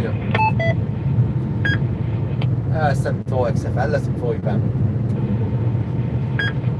Ja, jag förstår nästan att du skulle vara QRV. Är du online fortfarande eller? Absolut. 24 tittare skrivande stund. It's a friend of mine on the radio. Det där, vad roligt. Jag ligger då på E4 och här går det 65 ungefär. Kör precis över givelknöppen. Så att, vi har ingen brådska om vi säger så. Är de ute i 4 bilarna, vet du om det? Ja, de vart utringda samtidigt som jag. Så de borde ha kört åtminstone ett varv. Om det inte någon havererar som vanligt. Det vet man aldrig. Det är väl något. Det är väl någonting som har hänt förstås som vanligt. Nej, då ska det vara. De är nog utringda i alla fall. Det tror jag. Vi lär nog möta dem snart. Har de kört åt andra hållet eller ser det helt oplogat ut? Ja, det är svårt att se. Men jag kommer ju söderifrån och jag har ju då inte mött dem. Det var ganska okej fram till Kinbäck, men sen var det... Ja, det är klart, det är ju spår där alla kör. Där hålls det ju undan, men det går ju inte att köra om. Där är det ganska tjockt och så är det fullt med driver in från sidorna. Så att... ja, det är ganska... Just talking to a friend on my ham radio. Det ser helt oflogat ut, men det vet man ju inte. Det driver ju igen väldigt fort. Ja, och så byter du driftområde i Kinbäck, så de har väl hunnit ut dem då. Jag har ingen aning. Det har lugnat ner sig lite, men det snöar fortfarande massor. Det skulle ta i mera sen. Så vi får väl se. Hur det blir, men det är bara att ta det lugnt. I där och Bakier, även om ganska långt. Jag tror hon bara är i Övik än så länge. Så där var det då skitdåligt väder och gick jättesakta. Skrev hon nyss. Ja, jag tror det det var väl en klass 3-varning längre söderut här. Eller bara en bit söderut. Jag tror inte den nådde ända upp hit om jag förstod det rätt. Ja, nederbörden är väl lite värst just nu, men det blåser ju. Men jag måste säga ändå att det blåser mindre här än vad det gjorde i Byske. För där blåste det ordentligt och det dreva och stöka på. Så att, Yes, talking det är about the bra släp, roads så conditions jag är nog further bara nöjd south. att det inte går så himla fort. Men. Ja, vi kan göra oss av senare. Så att jag ska ju in i stan och göra några ärenden och släppa av pojkarna. Så att vi kan höra oss av senare. Det lär ju vara igång hela veckan nu. SM2 SM2 XXL, bägge mobiler. Ja, men det är bara att ropa när du kommer närmare. Jag skannar ju även på 550. Jag har Sörvägen kvar och ska ju tillbaka Kalamarka. Sen har jag ju några p-fickor där ner mot garveriet. Sen drar jag mig hemöver, men du märker ju. SM2 XFL, SM2 IPM, provbilsmobil. 7-3 på Tereter sen då. Ja, vi säger så. Ha det lugnt och kör så det rycker. SM2 IPM, SM2 XFL.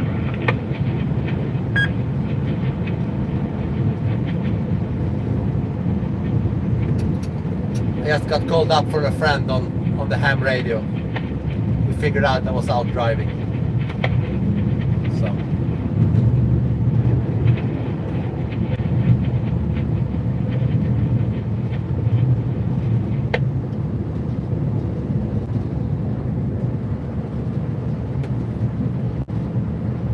It's the weather is worse further south. It's a traffic warning announcement out. That's only drive if you have to, and it's not at all that bad here, but I guess that's the snow that is coming to us from the south.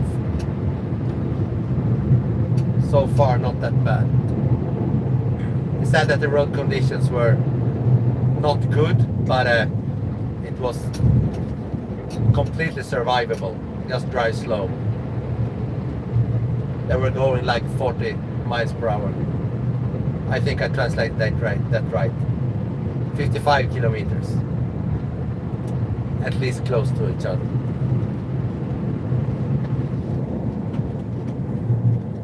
In this crossing and then enter the last road that I haven't cleaned.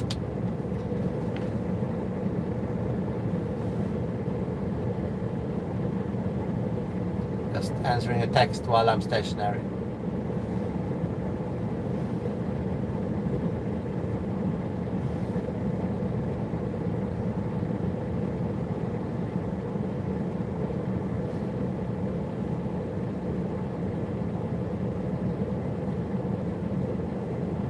Who is that?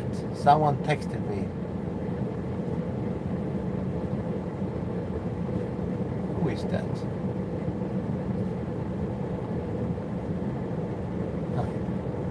Okay. Someone sent me a text. I have no idea who it was.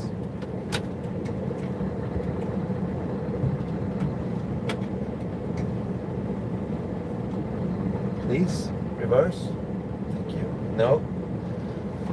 The gearbox is sleeping. Thank you.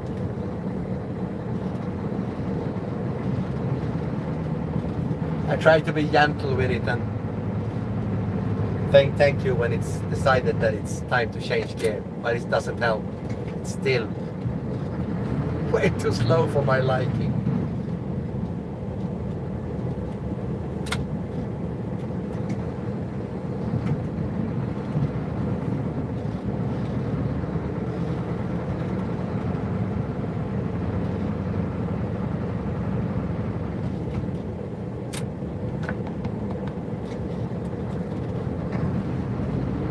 Let's go on this final road.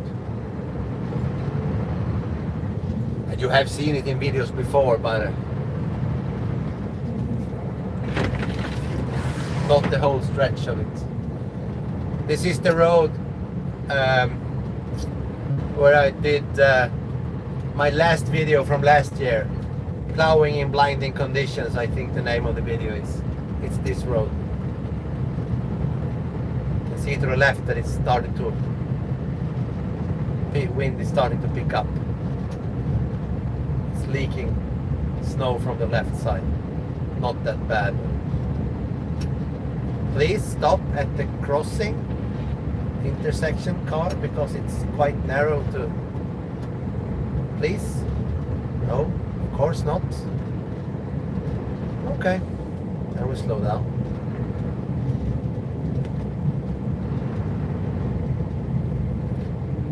Should have stopped your. Okay, it was a 4-wheel drive Volvo, so it will make it either way. There is a lot of snow drift. You can see the drift is starting to build up from the right. I think the next time we will pass here in about 6-8 hours, it will be a lot more.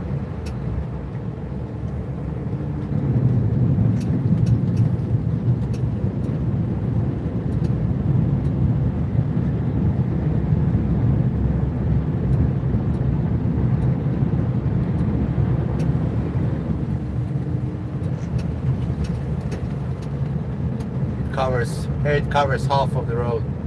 It's not that bad, but that's because the edge of the road, the snow is not that high yet. So, and I said it had calmed down with the snow. I changed my mind.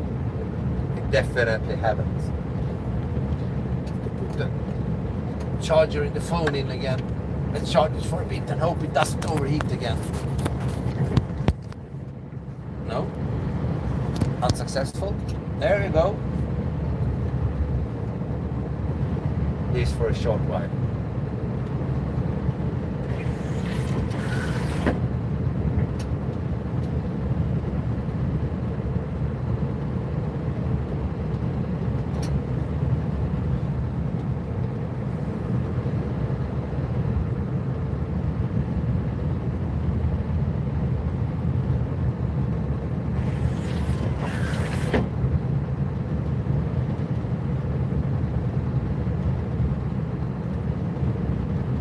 I hate when family and friends is out driving in these conditions, and I know my wife is on its way in her way home, so she's a good driver, but a lot of other people aren't. So, it's not that bad here, but it's worse further south.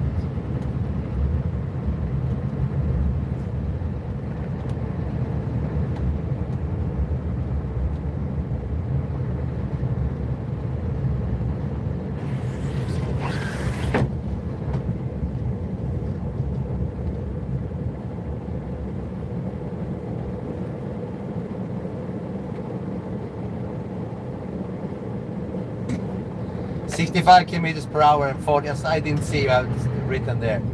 So yeah, it's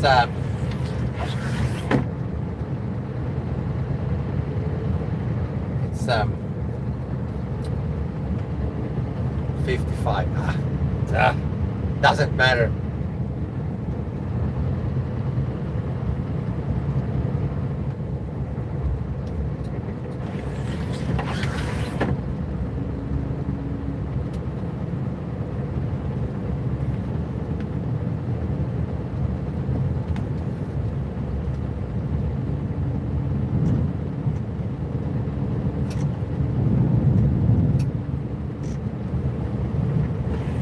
When I'm not using the grader blade and it's just not that close to the houses, I can speed up a little bit.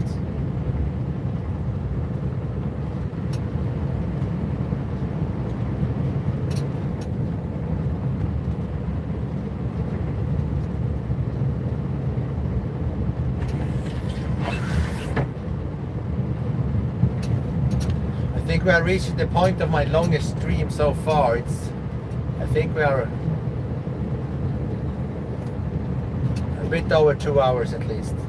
No more. Maybe 2.5.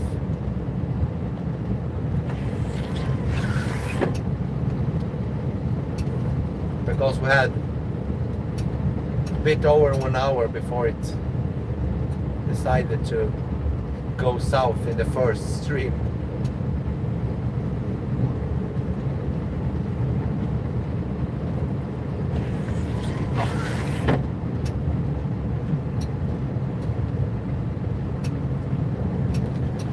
This road is close to the same as the Kalamai, only it's way shorter and not as hilly. It's only straight, but it's houses, and then it's 10 minutes of only forest, and then some houses, and then we turn around.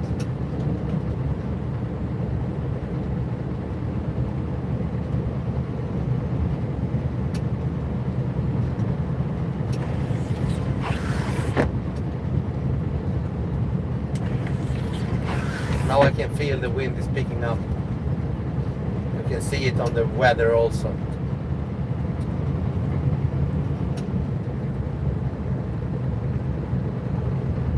Yeah, and I think we had a bit over an hour last time, or something like that. Doesn't matter really.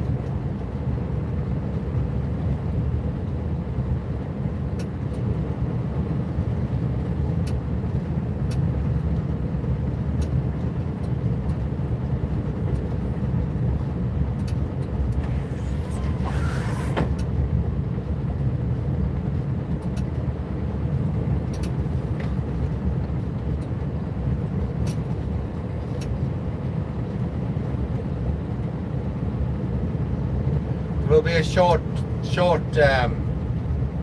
part of this road that is also with bad reception, but it's only for a minute or two.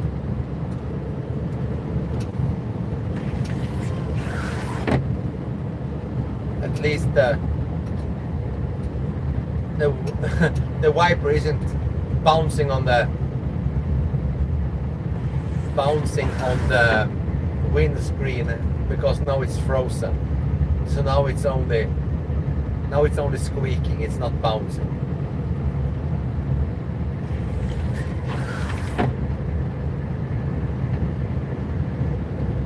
I have to go out and clear them, but for now I have a clear view, so that's for later.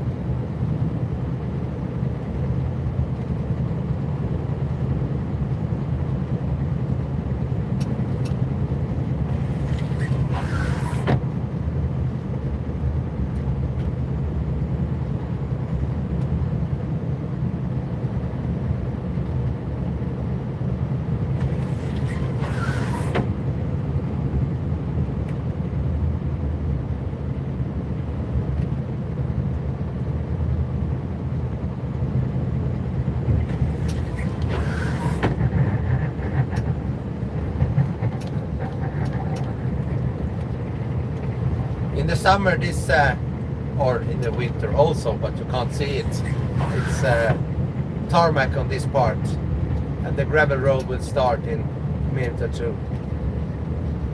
And you have to recognize that, because if you have never done this road before, and you come and plow it in the fall, and the gravel roads are soft, and it looks like this because it was a snowstorm. You can't see the road. And you have to remember where the gravel part starts, because you can't plow it with the front plow, then it will just dig in and you will grind to a halt and maybe break your plow. So I will tell you exactly where the gravel part starts. You have to print that in your head. Or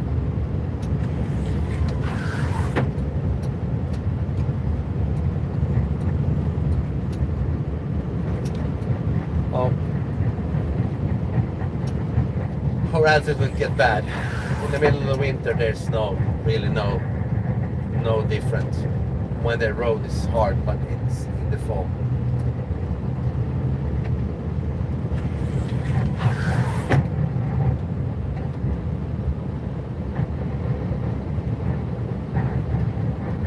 Yeah, there is available heaters for the wipers.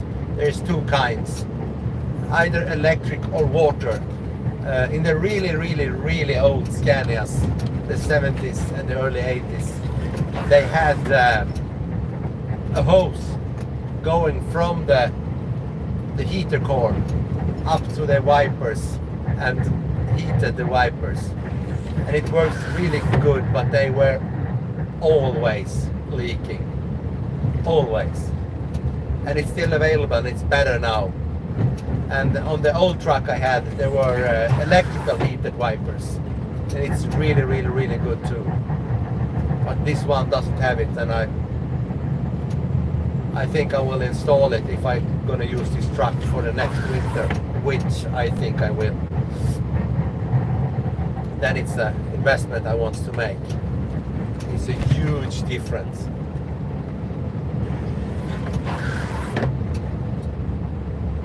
I have electric heated windscreen, but it is a small dent or crack in the windscreen down to the left, so the driver's side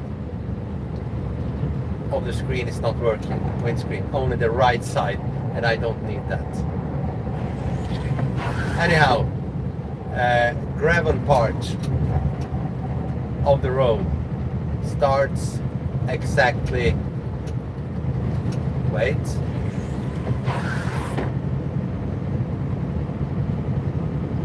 here it starts.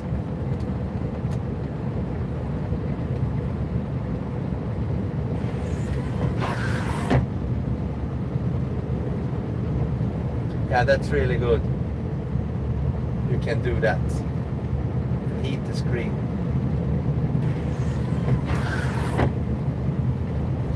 There is some crazy car engineering solutions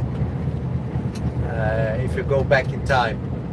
One that comes to mind is the old W Beetle. When there were, in Europe at least, a demand that you needed windshield wiper fluids in your car, they did it the cheapest way possible. They just took air from the spare tire and pressurized a bottle with it, and then a mechanical switch on the floor, and you pushed it, and the air from the tire pushed fluids onto the windscreen. So from time to time you had to refill your spare tire with air, because the air was used to push washer fluid onto your windscreen. And hey, if it works, then what's wrong with it? You just have to remember to pressurize your spare tire. Otherwise, the day you need a spare tire, you have used all the air to put windscreen fluids on your windscreen, and the tire is empty.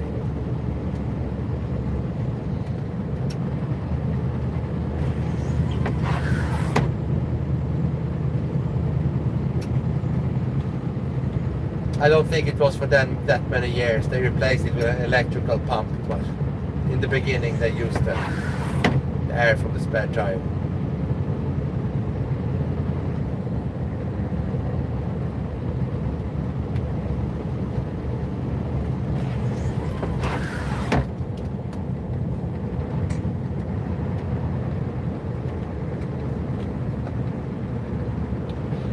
Yeah, exactly. The airburst pressure also, because though the car was fan cooled to get heat into the cab, they were pushing air with a fan around the exhaust. There were exhaust tubes outside of the normal exhaust, and they pushed air over the exhaust. The air got warm and pushed into the cab to get it warm. And sometimes along the lifetime of the car, the exhaust got rusty and got holes in it.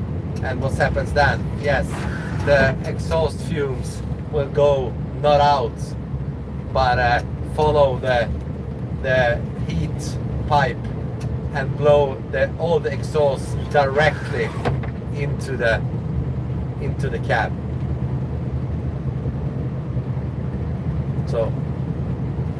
Then they invented the petrol powered heater. In Germany, the biggest name is Ebersprecher. So they didn't have to use the exhausts to heat up the car. Good solution when it's new, bad solution when it's rusted. You get monoxide poisoning.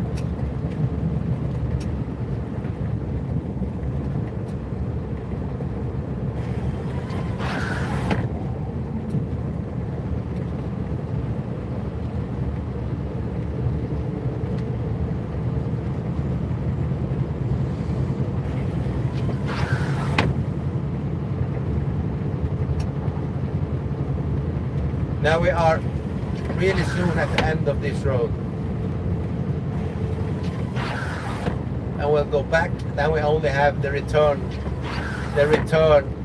part of the Kalamite route left. Then we are done.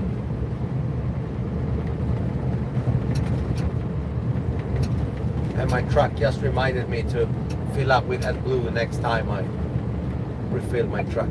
So let's remember to do that.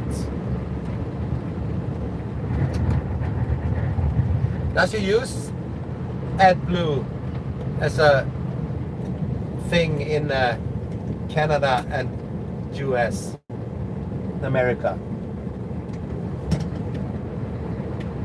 I don't really do in the trucks. I mean, in the cars I know it's available, but in the truck, do you use AdBlue as a additive for more environmental friendly exhausts?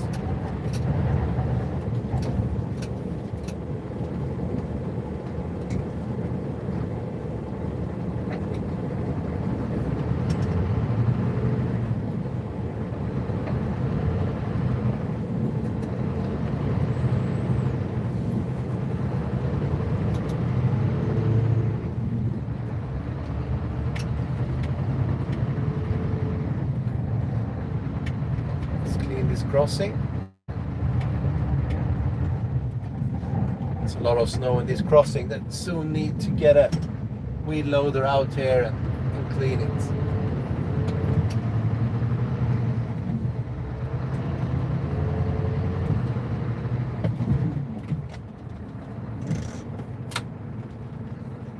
Reverse. Wait for it. Wait for it. Thank you.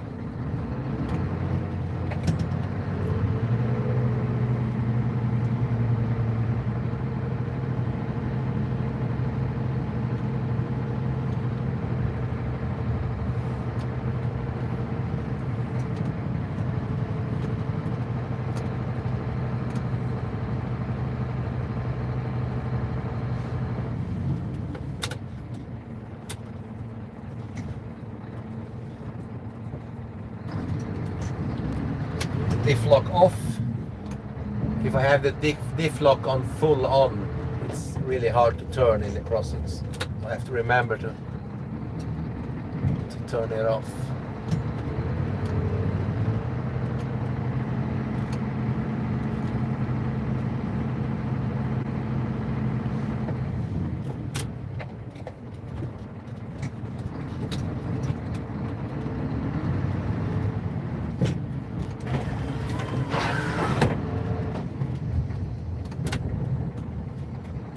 That car behind me. Reverse, please. I'm getting. Thank you. No, don't go there. At least you can slow down. There's cars coming up and they're going really fast. Okay, I move. Just pass with your high beams on, please.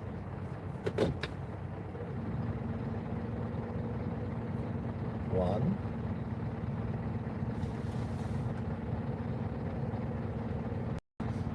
Yes, I can. Det kan jag absolut göra. Jag kan absolut. Jag råkar svänga på axlarna håller. Det är inga problem alls. Men det styr lite dåligt när man har tandem och lägger i. Kör du diffen alltså längsgående och bägge tvärdiffarna i, så styr det så dåligt. Speciellt nu då, när du plogar samtidigt. Det blir ju inget tryck på, eller det blir så dåligt med tryck på driven. Det går absolut jättebra. Längsgående diffar jag alltid på vintern, men tvärdiffarna är så dum att svänga med om man inte behöver.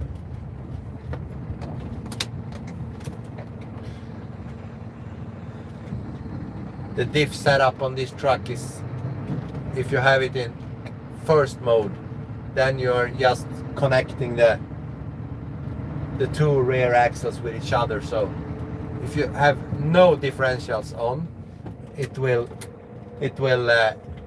one of the 4 tires will do the work, do the power, put the power down. The one wheel that turns the easiest will do the driving part. And when we put the diff lock in the first mode, it will connect, lock between first and second axle, which means it gets a little bit harder to turn, but not that bad. And it's 2 wheels doing the propulsion is the wrong word, doing the driving. It's putting the power down. On the one that turns easiest from the second axle and the third axle. And if you put the switch on full lock, then there will always be, all the 4 tires will provide power to the ground. But as you can understand, that makes turning a little bit difficult.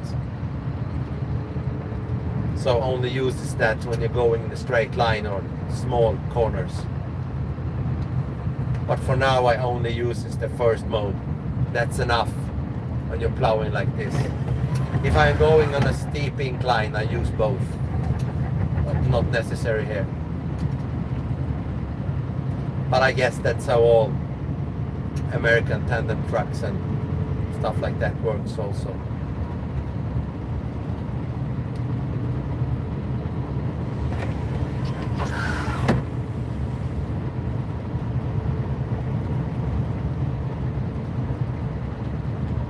I don't know if I said that earlier, but it's a really comfortable truck to drive because it's full air suspension, front and rear, and the cab is air suspension too, and the seat is air suspension. So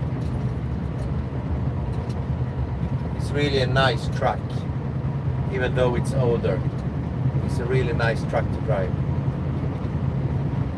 And when I go like this, it doesn't matter that it's a little bit heavy and stuff like that. It's in the crossings I can feel it the most.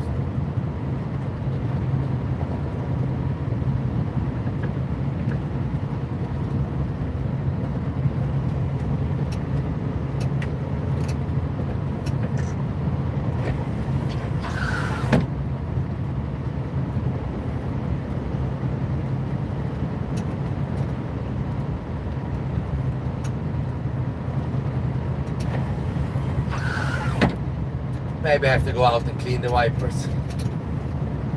Starting to build up ice on the windscreen. I know why.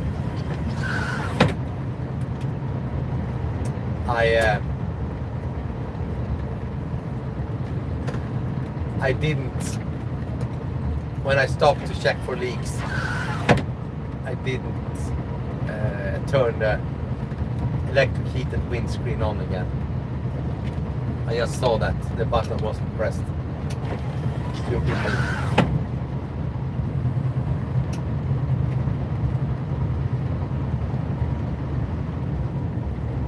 Can't be perfect.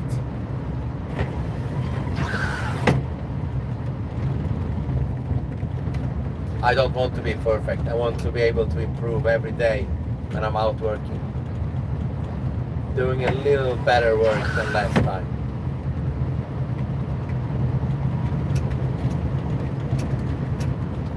And so far this season is going good. No one has jumped out on the road and yelled and pointed fingers at me.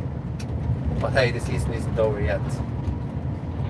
Still, there hasn't been one whole year without someone yelling at me for being an asshole with plowing. So.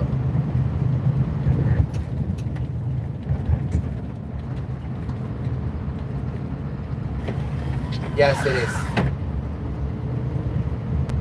Air suspension is standard, but you can still buy those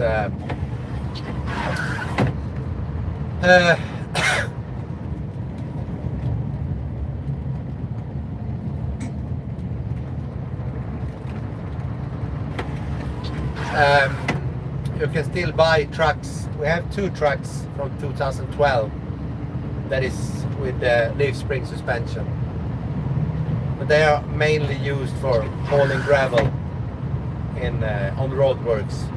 And then leaf springs is it's a little bumpy, but it works 100% of the time. They are doing their job. Air suspension can be a little bit tricky when it's icy and cold. That it's all the sensors and stuff has to be in working condition for everything to work. That's not the point if you're running leaf springs. They just work until it says kaboom and you break one. But it's not that common at all.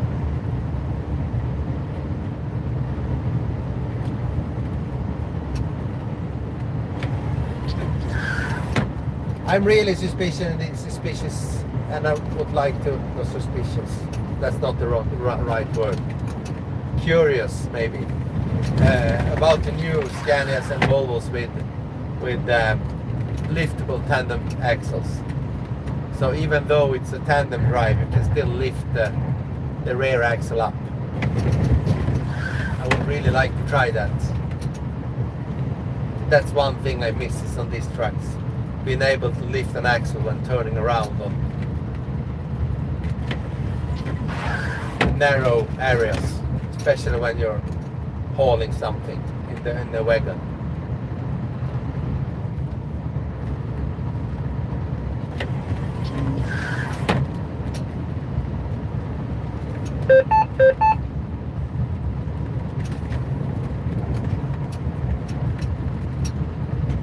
Just told the radio to start scanning again for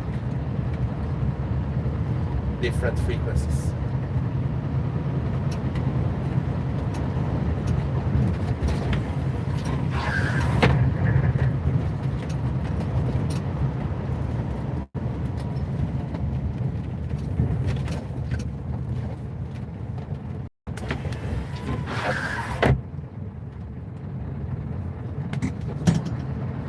Yes, that too.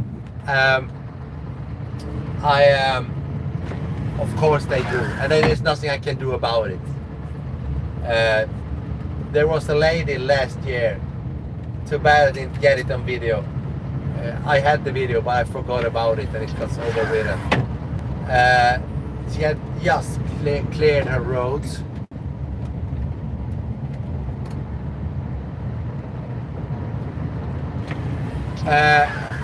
She just had cleared the roads. I understand her a little bit, but I still have to do my part of the job. She just had cleared her driveway, and then I was hauling down the road, and she was on her driveway, so I slowed down because I don't want to push snow onto the old lady, of course. So I go down to like 15 kilometers per hour and just barely push the snow aside, and she walked straight up to me and put her shovel down, boink, on the road, and refuses to move. She just stood there in front of her driveway on the road, so I had to lift the plows and drive around her. So I had to leave the snow onto the road and drive around her because she refused to move, because she didn't want the snow onto her driveway.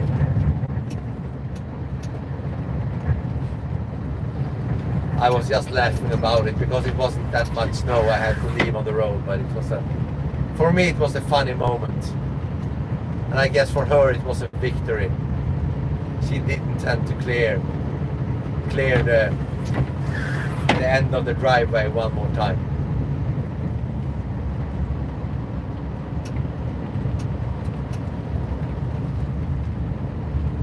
Quite funny story.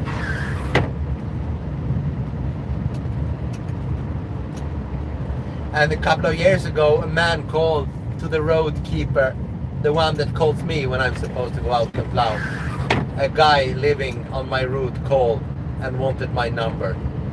And of course they never ever gives our numbers out. And I said, yeah, I really want the number. And the road keeper said, no, we won't give it to you. And they can figure it out. We have our names on the trucks, but it was an easy way for him just to call and ask for my number. And what's the problem? The road keeper said. And the guy in the phone said, I want to have a chat between the plow truck driver and my mailbox. So apparently I had hit his mailbox without noticing. Or I haven't hit it, but it was a really wet day, so I think I had filled it with snow, wet snow. And I never heard from him, so maybe he just let it be there. But he really wanted to have a chat between me and his mailbox.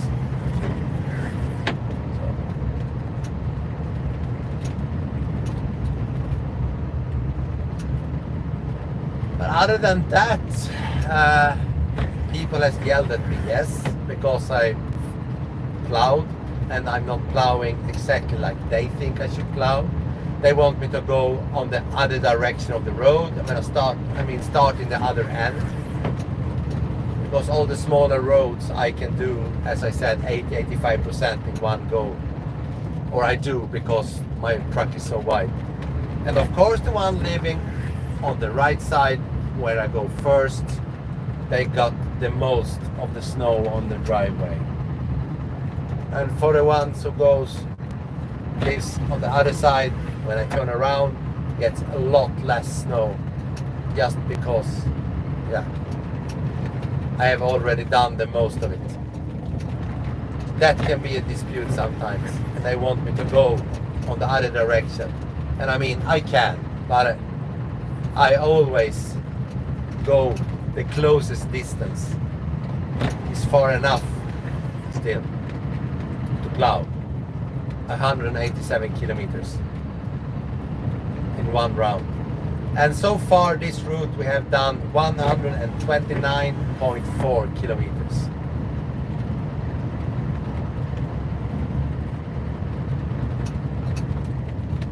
So we have 55 kilometers left, 57 kilometers left before we're home.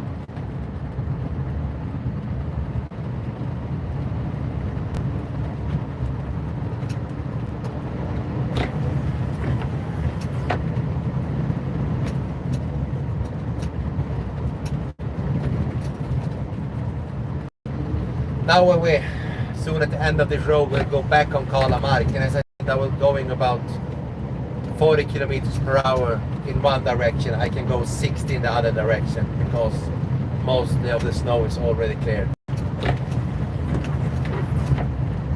So the return route is always way faster. It almost stopped snowing. Maybe I will get a couple of minutes off before it starts again.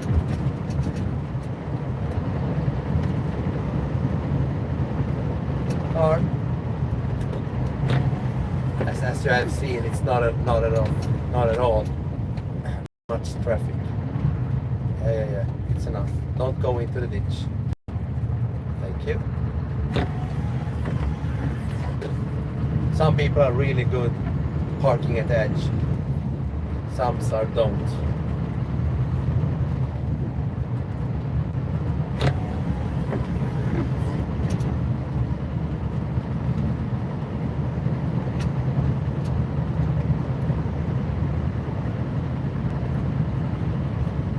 Now all the roads are cleared in at least one direction. So now it's only Kalamark and Edet here, and then we have Borgfors. The Borgfors road is the home stretch.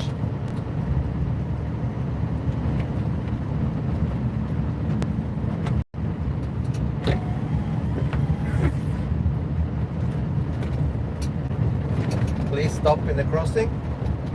Maybe he will. No, he didn't. Okay. It's better when I plowed. He wasn't scared at all. He wasn't even slowing down. There you see the difference between different drivers. He wasn't even slowing down.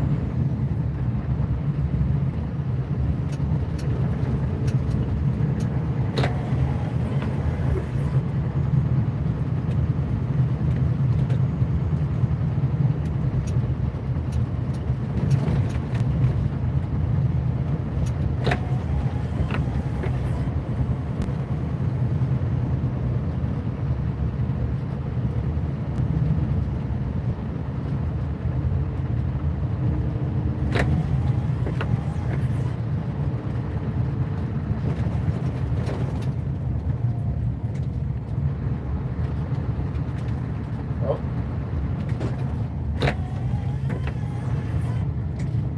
Yes.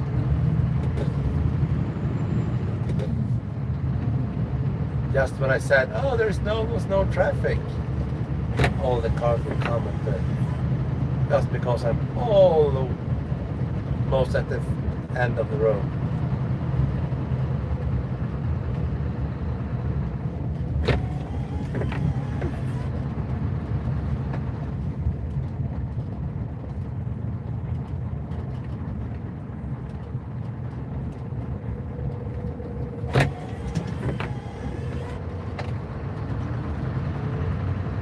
Yes.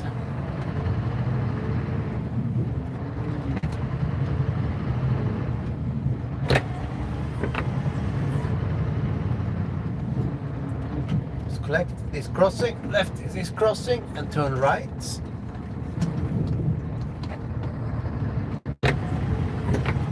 Spinning, spinning, spinning. Not spinning. Good.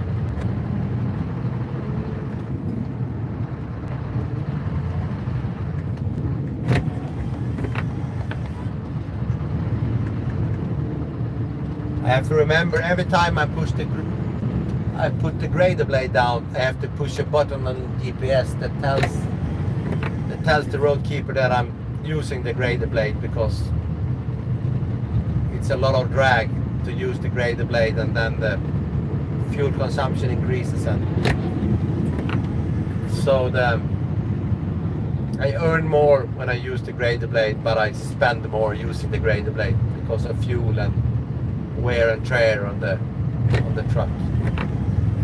That's why I have to remember to push the grader button on the GPS whenever I raise it and lower it.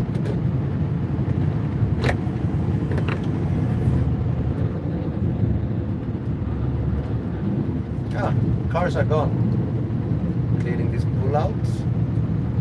That's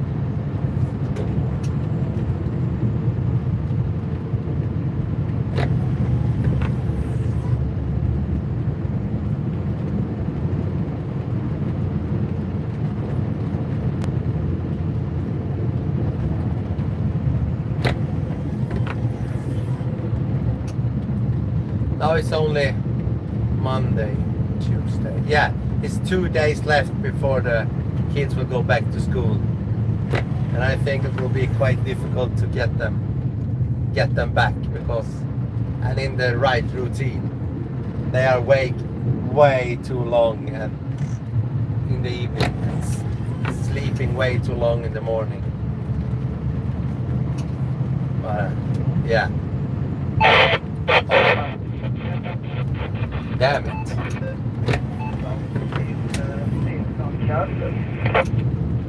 Top group 240.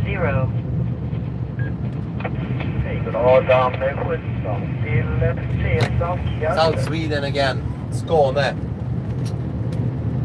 On the radio. You can tell by their handling number. 2 is North Sweden, and then you just go down. Skåne is 7. The furthest down in Sweden. Like my handling is Sugar Mike 2, Yankee Papa Mikey. Sigurd Martin 2, Yngve Petter Martin.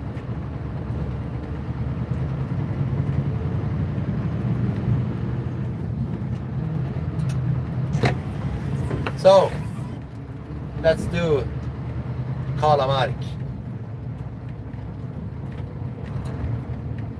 on the return stroke here. Let's clean this crossing.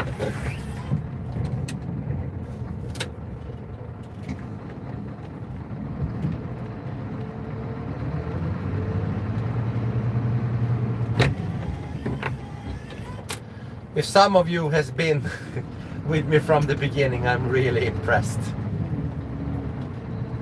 And for you who hasn't, I like it too. See the sign there, Kalamark.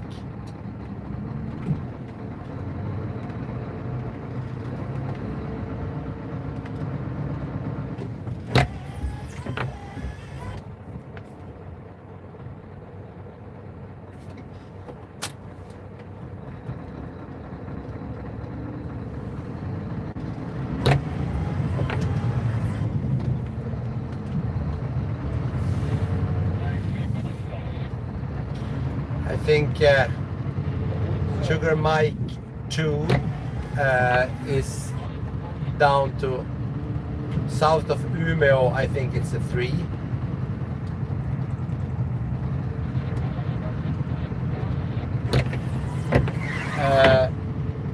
It's a 3, and if you go further, Sundsvall is 5, and Stockholm is 0 for some reason.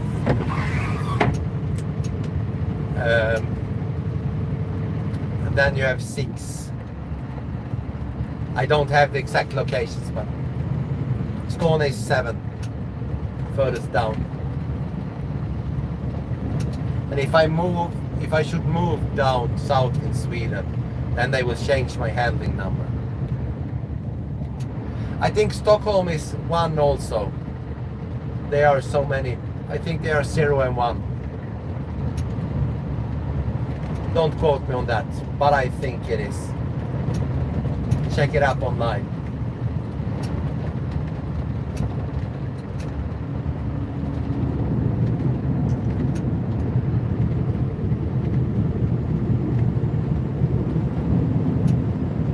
It's like the old registration numbers on your cars.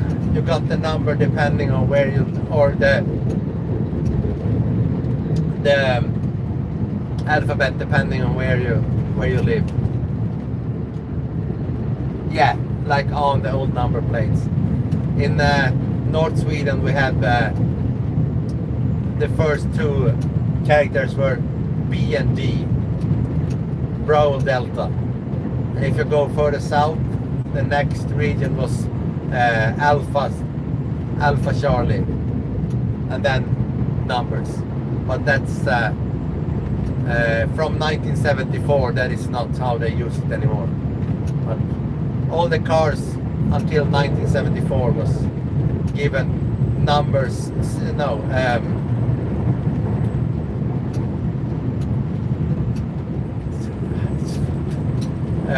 Depending on where it was sold. Now it's not like that. Now we're just giving a registration.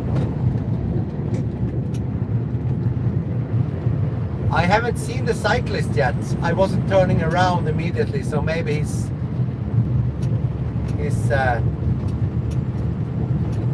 already down because I was doing the other roads. He should have passed through here already.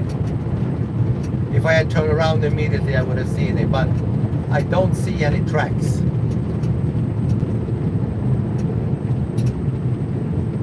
But he should have driven past here. We'll see. If we meet him, we will do it really short. He was at the midway mark on the road. So it still had like 12 kilometers out, 13. But downhill here it's go quite fast.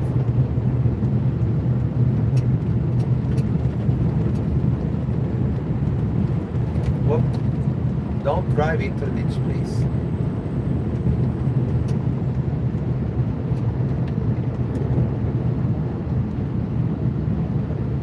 Yeah. The 3rd of September 1967. At 6 o'clock in the morning, we changed direction to the left, from the left to the right, to be like the rest of Europe.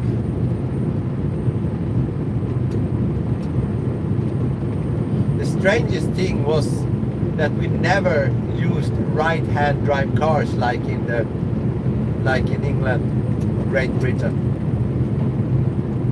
We used left-hand drive cars, but we're still driving on the left side. That's strange.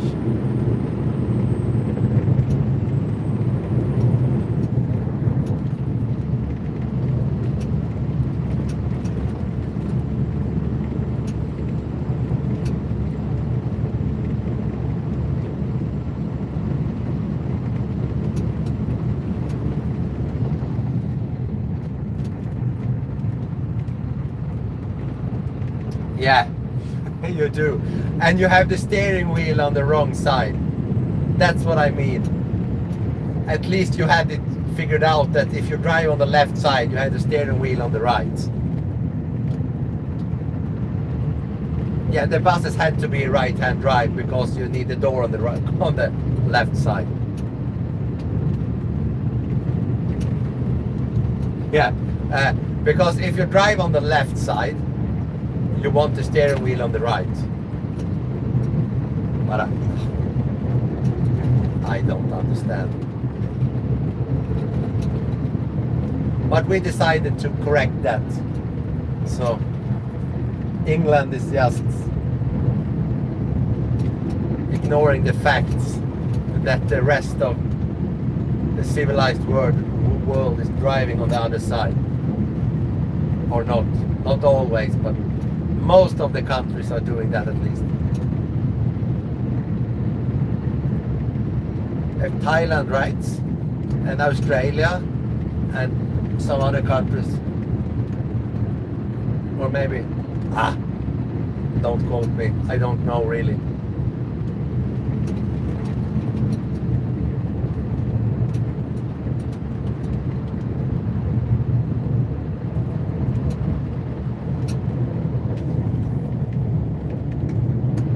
Yeah, you are.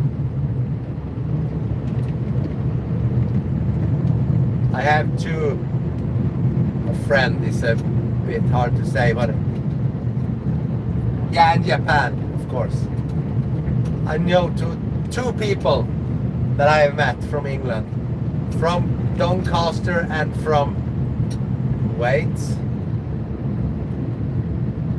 I don't remember the other. It was back in 2017. I haven't seen them since. So, two friends I met that was working in Greece, and I was there. So, from Doncaster and can't remember the other place.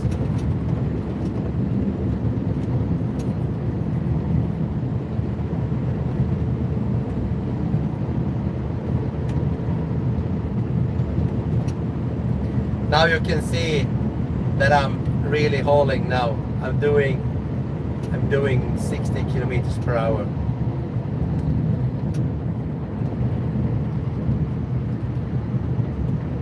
But there is really not that much snow left. And he must have gotten down because we are soon where we met the cyclist. So if it hasn't crashed into the ditch, we will must have passed while we're doing the other roads.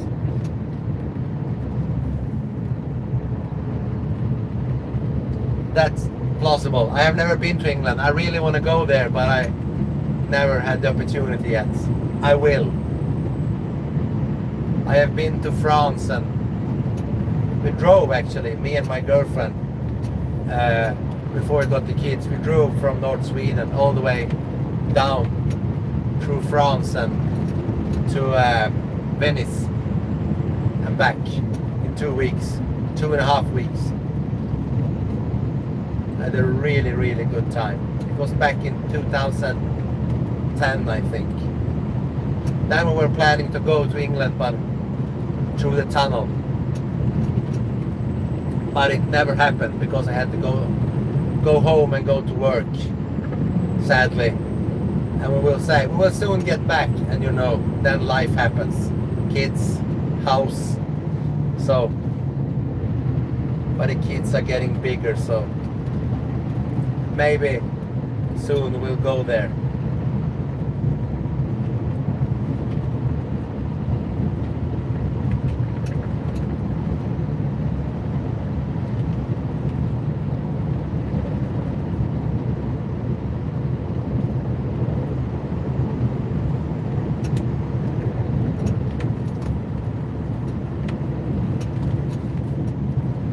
This is the only pull out on this road. Actually, this is a very common place where they park their trailers and unload the snowmobiles when they go down on the lake ice fishing. But that's for the end of the winter. Now it's too cold. Not today, but from end of February and March there will always be cars with trailers and snowmobiles parked here.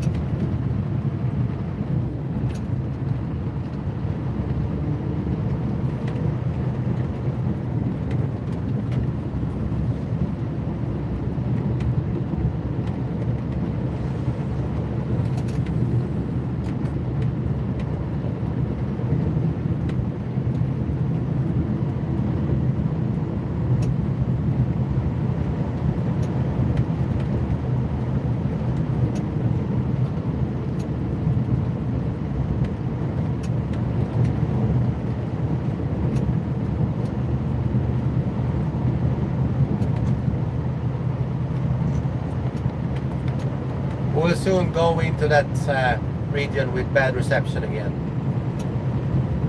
Just to warn you. But it worked in the other direction, so maybe it will work in this direction too.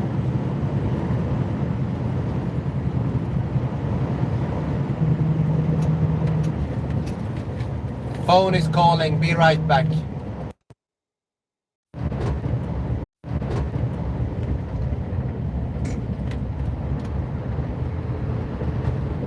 I'm back. It wasn't bad reception. My cell phone was calling, so I had to pick it up. It was just my dad, and I told him, "Can't talk now. Goodbye." So that's what happens if it instantly dies. It's because someone is calling me.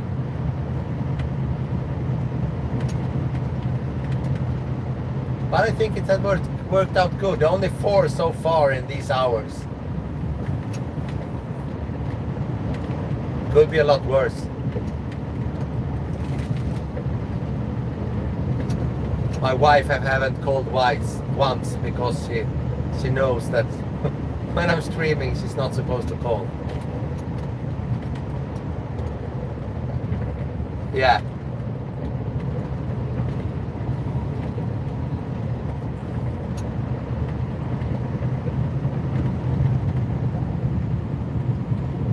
Now we have climbed over the highest part of the road and we are heading down again.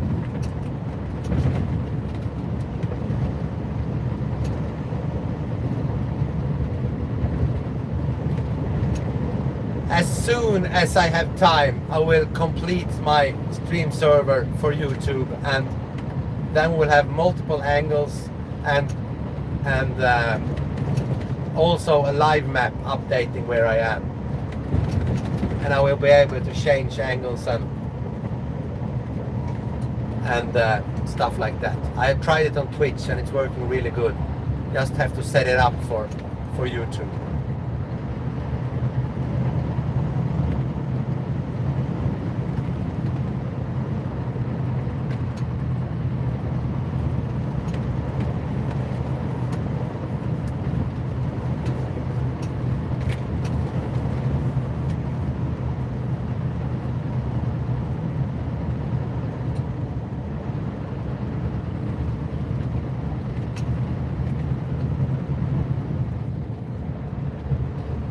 Now we're reaching the part with bad reception from this crossing in like 10 minutes or so.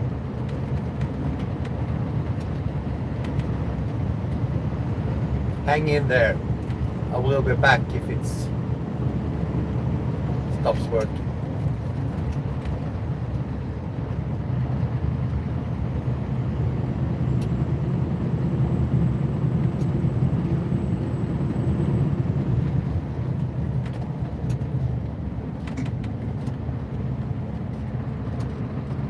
I had speedometer on my Twitch stream, so there will be a speedometer. Yes, it will be.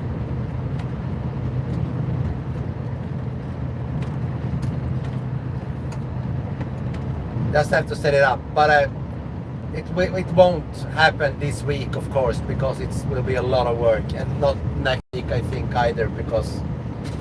But hopefully, before the end of January, I will have a test version up. Just need the time to sit down and build the server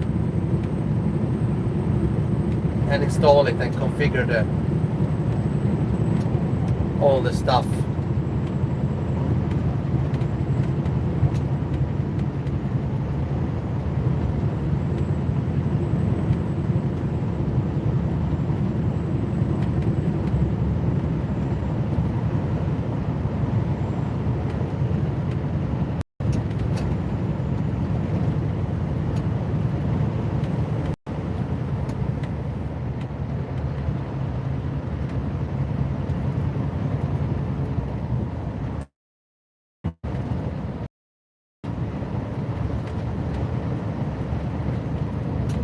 The map thing was really great. I had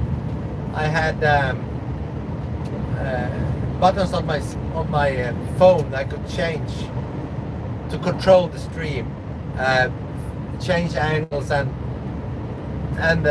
small map or big map if I was talking about the map with just a push of a button. Really working great. I still have that somewhere, but I have to reconfigure it to work for YouTube.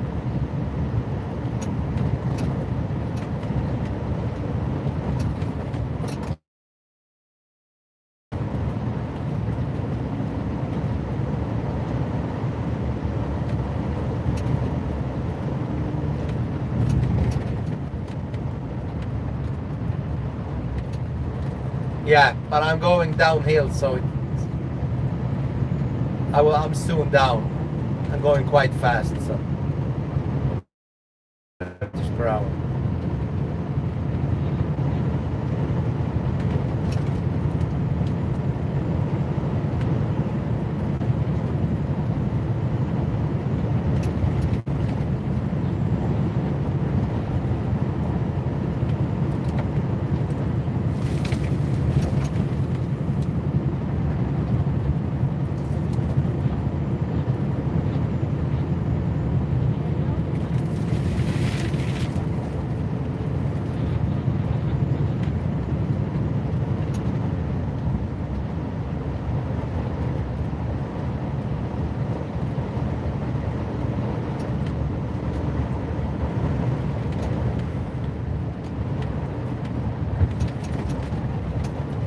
It started to snow again.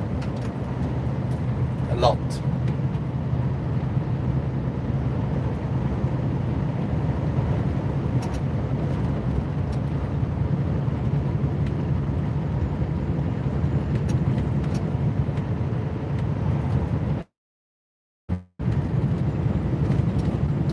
think I have like 9 kilometers left.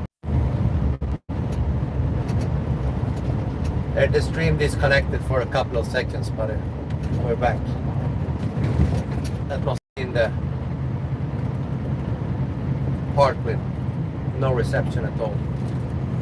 Hang in there, we're soon down.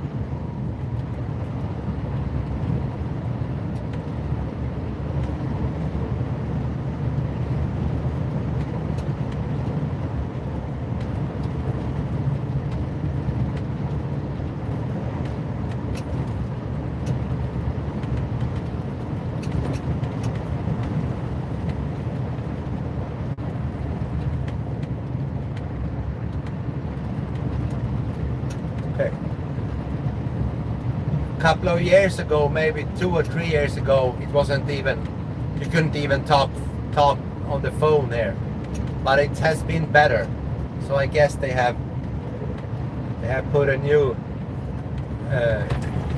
or a stronger antenna or something.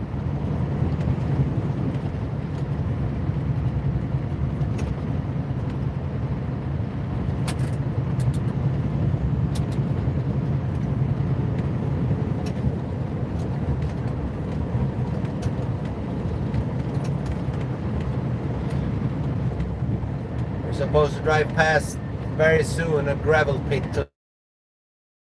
After the gravel pit is just down to sea level again, or almost sea level. We're still quite high up. That's the reason they often get a lot more snow here, because snow here means rain on the bottom.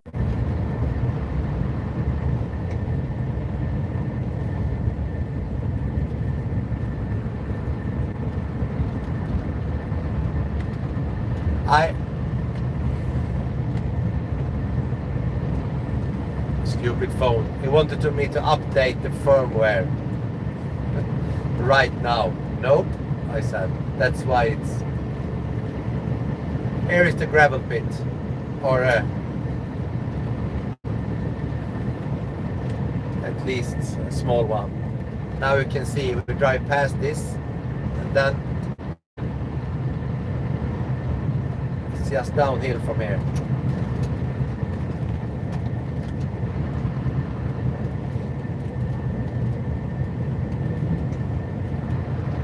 Now the reception should be almost back to normal.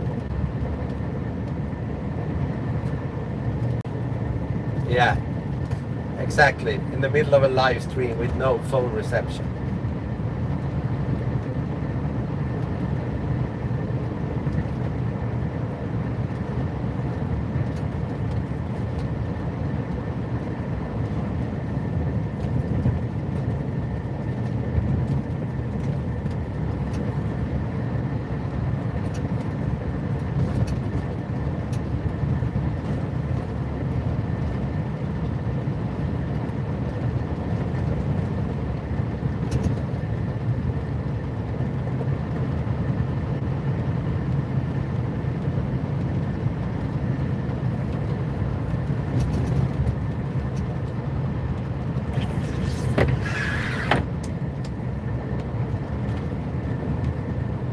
My thermometer says -3 degrees Celsius.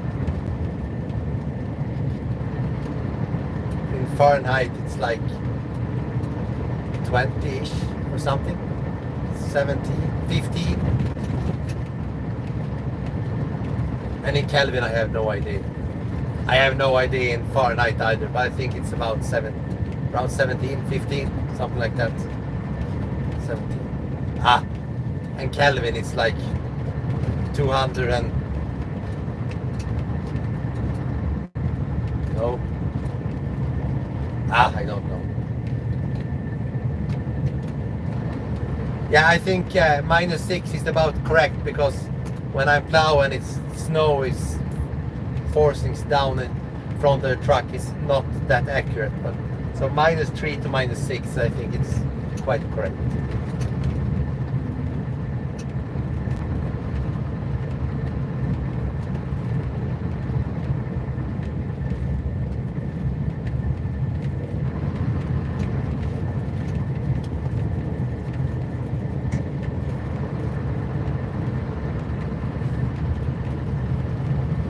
Sorry for that.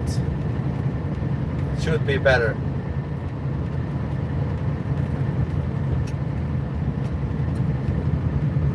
Now I'm back down at sea level. How's the reception now? Can you hear me? Should be good.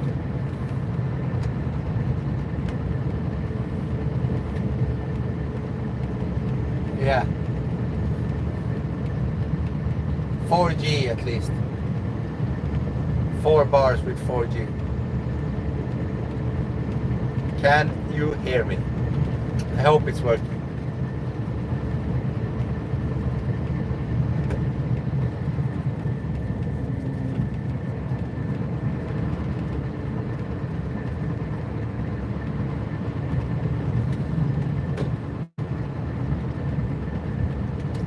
Okay, good. Hållbarhet femma. And this is for all your Swedes with old movies. Gaslarm. Hörbarhet. Gaslarm. Hörbarhet nolla. Högre. Gaslarm. Tell me which movie that is. Old one. Old 80s, 70s, 80s movie. Classic Swedish movie.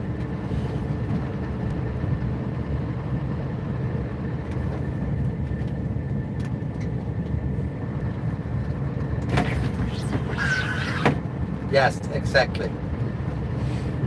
Rätt månad. They caught it immediately.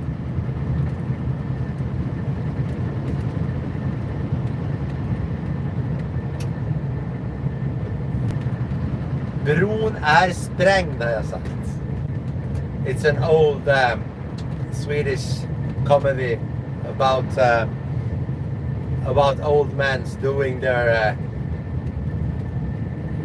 military. They're training their military duties from when they were younger. Kallad repmånad. You do your military service practice again when you get older to refresh your memories and how to do things if we got into war. But it's just a comedy about guys playing with guns and not doing. No, not guns. They don't even use guns. They are doing exactly what they are don't supposed to do in a funny way.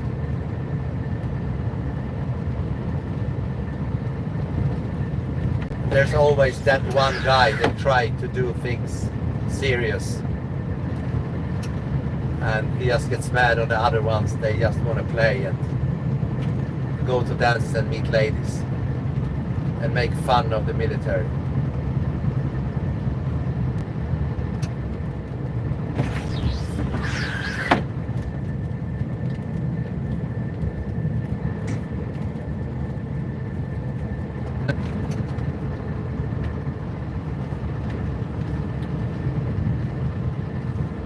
År 2000 och 2001 så måste du vara lika gammal som jag. Jag gjorde min också 2001. Fast jag var i Porjus faktiskt. Jag var där som elektriker. Jag gjorde som en civil. Jag hade ingen vapenträning, men i övrigt så var det samma. Vi var som Vattenfall hade Electric Power Repair Unit. En beredskapsstyrka för akuta elinsatser utomlands. Som jag var med i.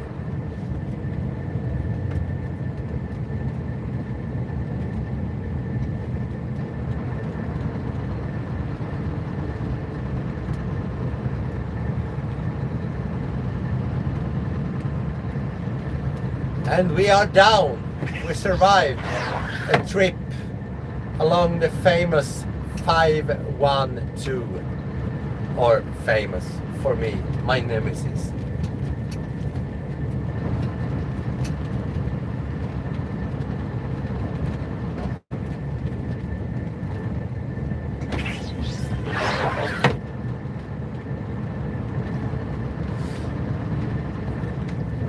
I wanted to do that. I was an electrician, and I wanted to do that that thing with the as an electrician. I had really fun, and I had to do. We went to South Sweden in the Great Storm 2005. I was there for 6 months clearing up after the storm as an electrician, and tried to get the power back to the residential houses and all the houses. It took 6 weeks to restore all the power for the people. The cabins and the small houses took even longer.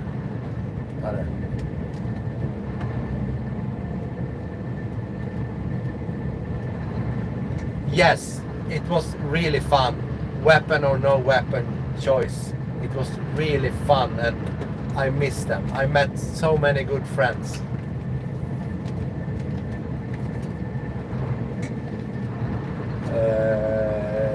And as I said, in 2005 I was down the storm Gudrun. There was a really big storm, and up to 700,000 for the first were out of power, and it quickly got down to like 300,000, but then it started to go slower and slower, and the last 1,000 took 2 weeks to restore, get rid of the trees, clear the roads, new power lines. So the last one to get connected was 6 weeks after the storm. The storm was 9th of January, and 20th of February the last customer got connected. And it was me and one more guy from North Sweden, a really good friend of mine, and we got people are writing to us through newspapers, and it was really nice to hear all the kind words that we were working around the clock to restore the power after that huge storm. It was insane. For an 8-hour storm destroyed 1 year forest production of trees, if you know what I mean. What the forest industry cuts down in a year, that storm destroyed in 8 hours. So you know what I mean. It was the biggest thing, at least in Sweden. And then in 2007 it happened again, but it wasn't nearly as powerful. Then I was just down for 2 weeks working. The first time was 6 months. 6 weeks for the most intense part, and then 6 months in total, restoring and putting all the stuff back. Because when it's cries and you just want to get the power going, you roll out power lines on the floor, on the ground, and connect them just to get the power back. Then the last 5 months was to gravel and stuff like that, dig it down into the ground or put new poles up and all that stuff.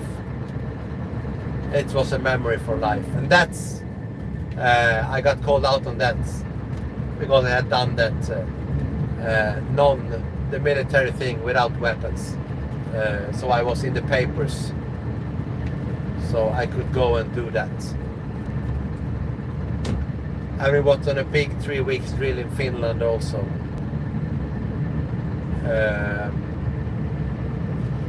Doing the same thing, but just to drill. Nordic Peace in 2003. I think it was, 2003. It was before the storm. Anywho's, now we are going home. For you who are still with me, we are going home. For a short while at least. One small road left. The road that goes back to civilization and my home village, or at least where I've lived the last 10 years, 11 years.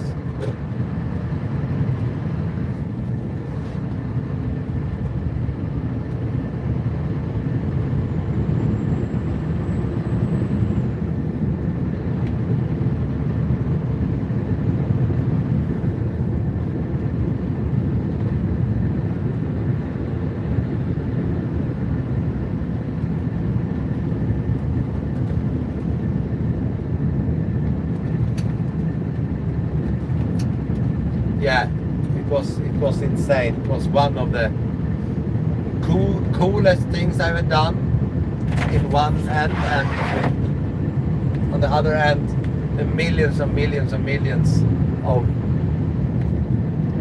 kronor, as the hundreds of thousands of dollars that went lost in lost trees and forests that people have dedicated their lives building up. And with no insurance, I think it was 2/3 or 1/3 of the forest was without insurance, so they lost everything. And 6 people actually committed suicide due to that storm. So that's the other side of it, because all the hundreds of thousands of dollars they lost when the forest got worthless. So I think it was 12 people killed in total due to storms or things related to the storm. Electricians and forest workers, and unfortunately suicides. So that's the other part of it. But for me it's just a good memory, helping people after a big disaster.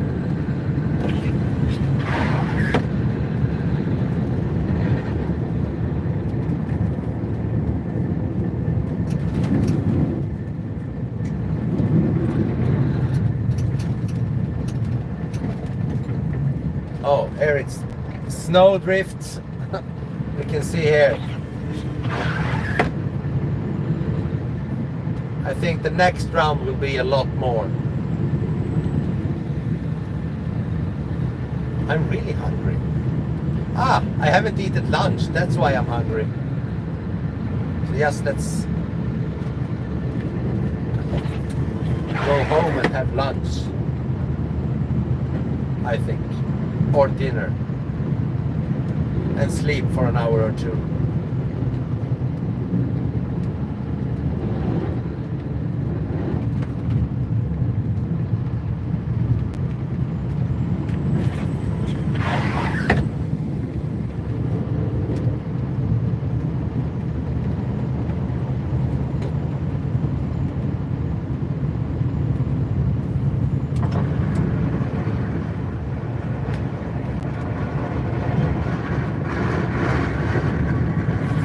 Yeah.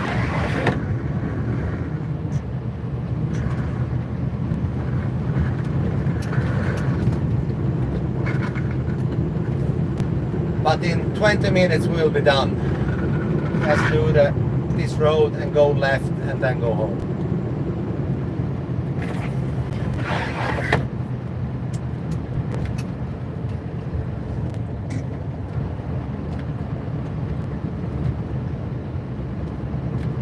I see on the road we won't be home for long. It's soon time to plow in the other direction again.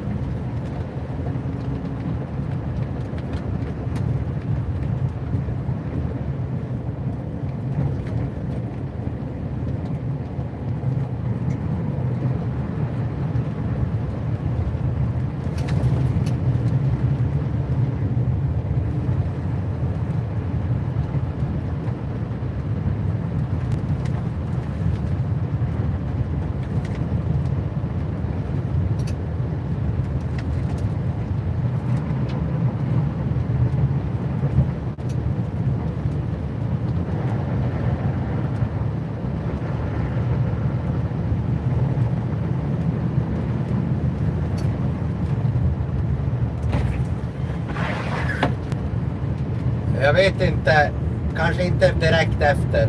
Måste vila min röst lite grann. Men det ska ju snöa hela veckan så det blir absolut mer livestreams.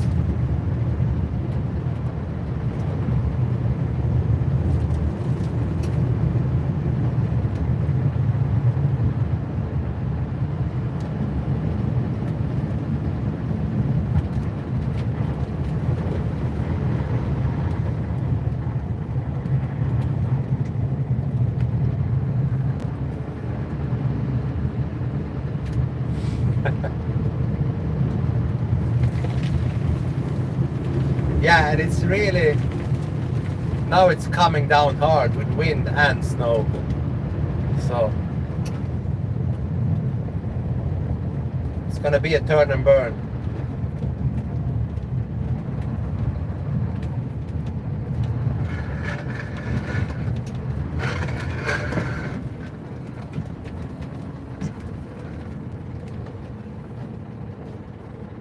Let the cars pass.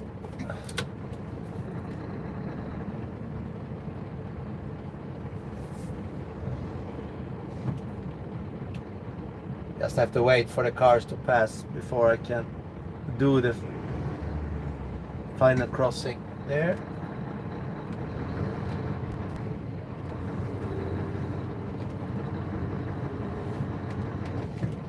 Oh, someone is mad at me. Wait. Hej! Hur jävla efterbliven är du? Vadå? Du inte köra så jävla fort. Kör jag fort? Jag och min dotter fick jävla snö över Vars oss då? och du körde helvetes fort ska jag säga. Vill du veta hur fort jag körde? Jag kan ta fram det på telefonen. Ja men gör det Ja, då. Du, 30. du ska se huset. Vars Jag har då? till och med på 3 hus har du förstört. Förstört. Jag vill du gå dit och kolla eller? Kom, kör tillbaks får du se. Och så Nej. får du prata med min granne och den andra grannen också. Jag kör inte något fortare än jag någonsin Det gör. gör du visst. Och vi Nej. kommer jävla snacka med din chef också. Gör du det? Och vi kommer att skriva till kommunen Ja. och Vägverket vilka de som har det. Ja, gör det. Det går jättebra. Ha en bra dag.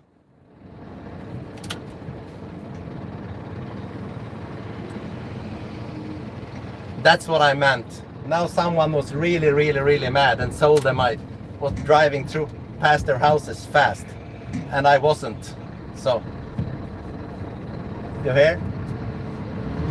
That's what I mean, the downside of it. There's always people, and there's no point arguing. There's no point arguing. Now I got it on live stream. He was really mad. So, now I have it on camera and everything. You see the back side of it.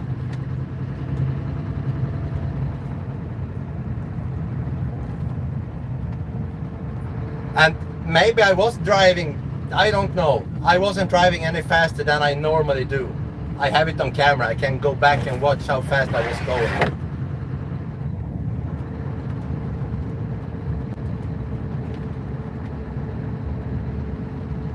Okay, we can come out and wave. And I hate that because I'm only doing my job and everybody can't be satisfied all the time.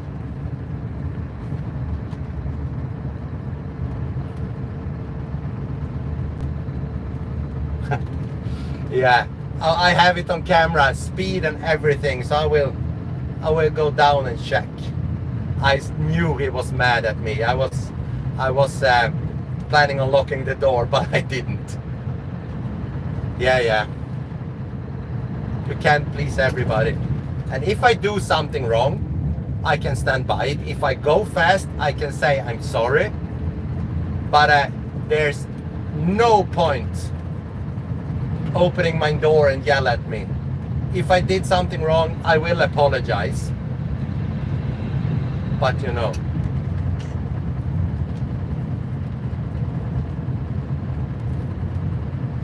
There's no point yelling. That's why I didn't yell back. Just talk calm to them. And everything will be fine.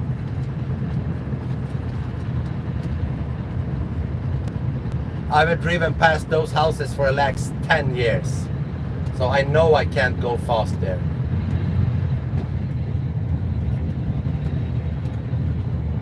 He said, "You're a fucking idiot. How fast are you going?" And I said, "I wasn't going any faster than I normally does." "Yeah, you threw snow on my daughter and you destroyed 3 houses."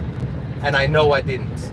And I just replied, "I was going like 35 kilometers per hour or something, 30, 35. So I wasn't going fast." That's the speed I normally drive through those houses. I know they are close to the road, the houses, but so I always slow down. And he called me an idiot one more time, and he wanted my number to my boss, and I say I won't give you that, because if he wants my number to my boss, he can. I have the name on the door, so he can just figure it out by himself.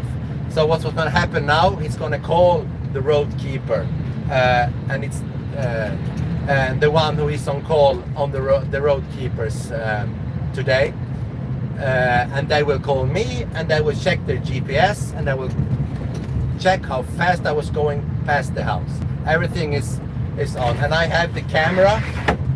My front camera is recording the speed I was going, the location, so I can check exactly everything. And then I have a camera filming the wing, so I can see exactly where the snow went.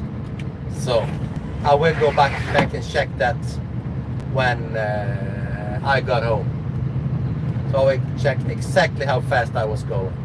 And if I was doing something wrong, I will absolutely say I'm sorry. Not to them, but I will tell the road keeper I'm sorry. I will not talk to that guy again, because if he's nice to me, I can be nice back. But I hate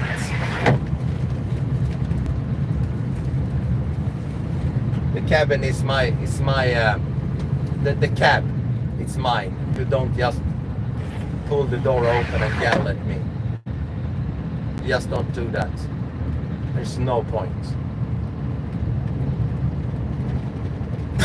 But now you have seen what I talked about earlier.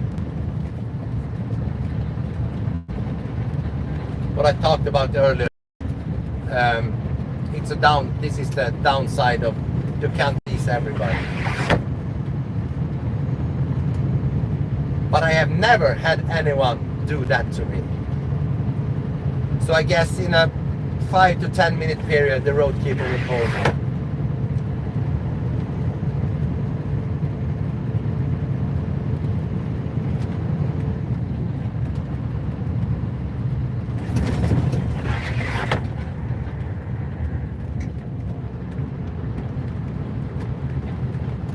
Yeah, exactly. I have a dash cam that is recorded with GPS and speed and everything. And I have a camera mounted so I can see the wing, so I can see exactly what happened. So.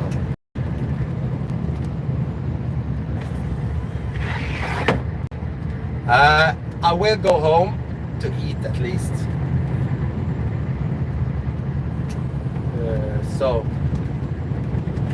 But it's really snowing, so I think it's just a short bump, a short period of time.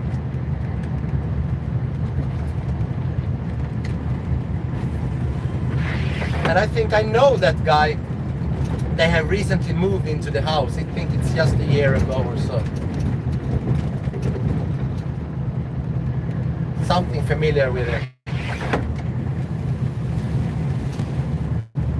It snowed a lot here since I drove past 6 hours ago. Or it's exactly 5 hours and 21 minutes since I started from my house.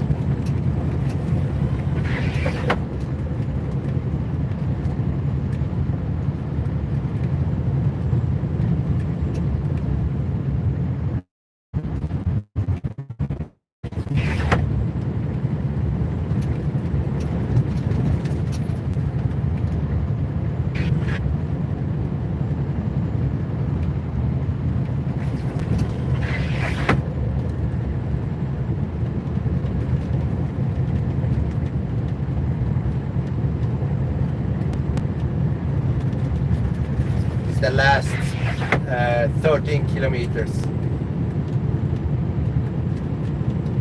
And if any of you whole stream, I am really impressed.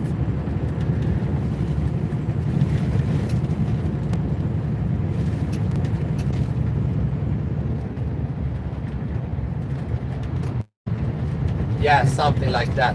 I have to do that. He told me that maybe I won't plow there next time. Yeah. And if I was fast, I will say, oh sorry, shit happens. But that he commented I have destroyed 3 houses. I feel that, see that very unlikely.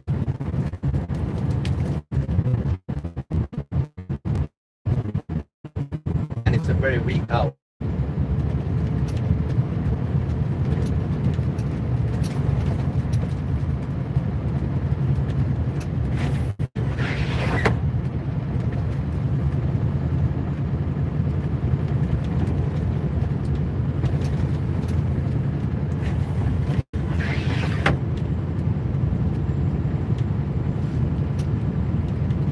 What could that have been? That thing when I drove past his house, it was like 3 minutes before he parked in front of me. Yeah, it must be an Elspethus. What time could it have been? I can go back and check the camera.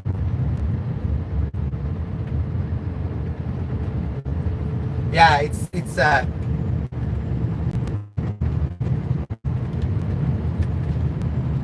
it's bad reception here, so I understand it has dropped.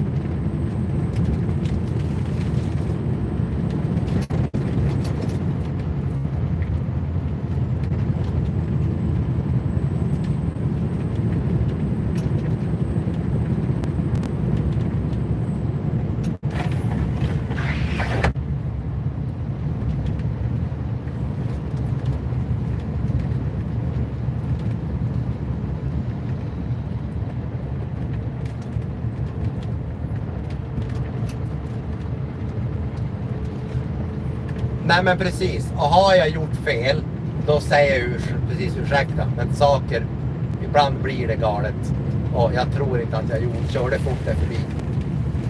Jag brukar ligga runt 30. Jag skulle tro att jag körde mellan 30-35. Och var det mycket snö på vägen där, i och med att jag kör under bettet så slänger den snö bra och då kan man kanske sakta ner mer.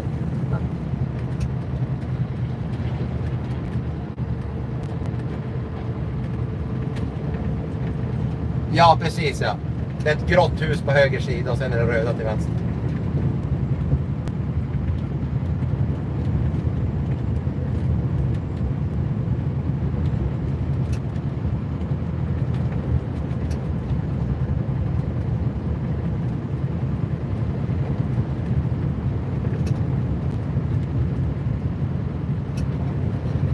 But it doesn't matter where he lives.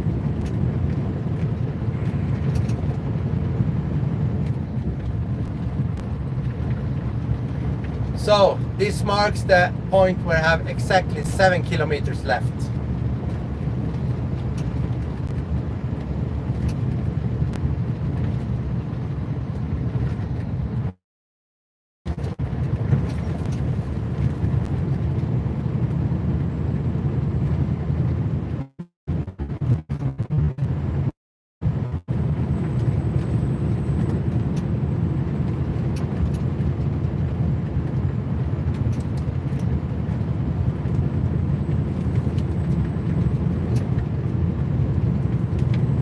It told me to go back and check, and I won't do that because if it's that bad, there's no point going home to his house.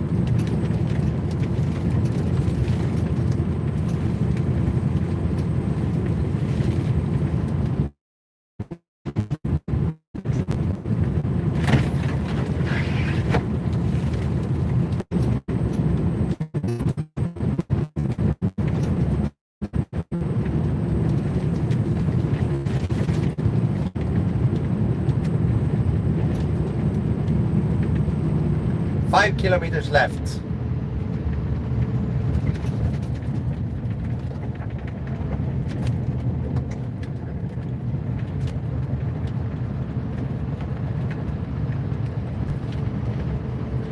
Okej.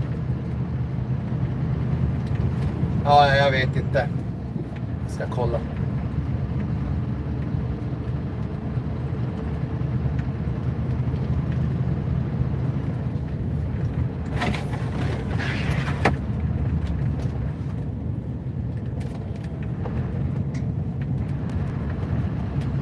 Yeah, I will.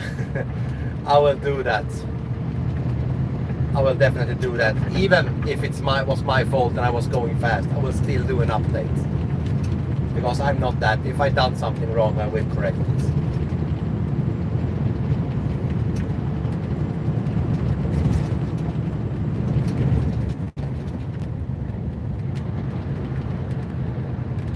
Ja, det är 50 förbi där. Det är 50 skyltar där.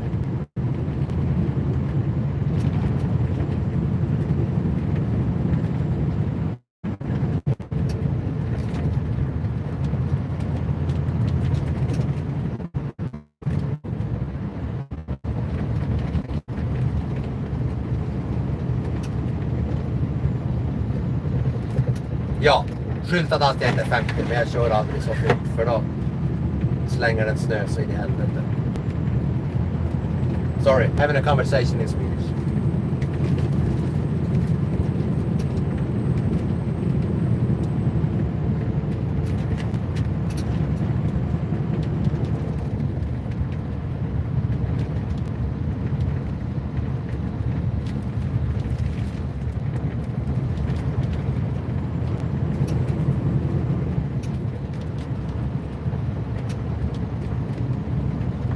Last 3 kilometers now.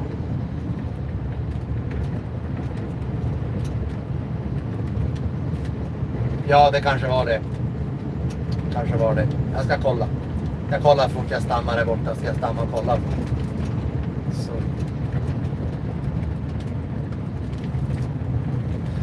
Nej, men 50 kilometer i timmen är för fort förbi hus. För att vingen slänger ju snö så in i bomben.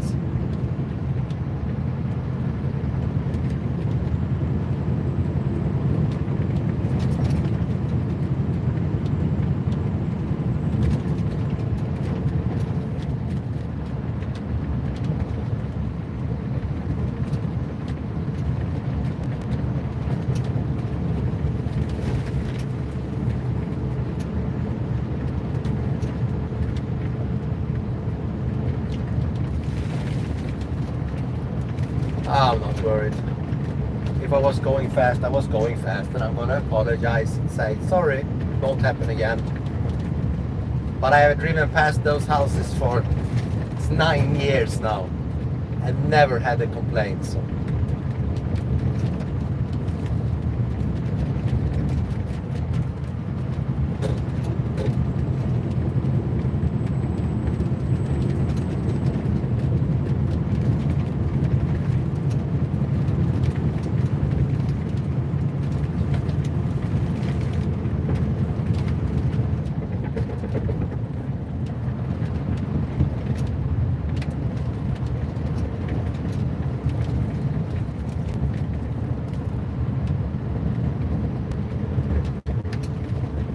I think we're down to the last 2 kilometers now. There's a lot of snow here.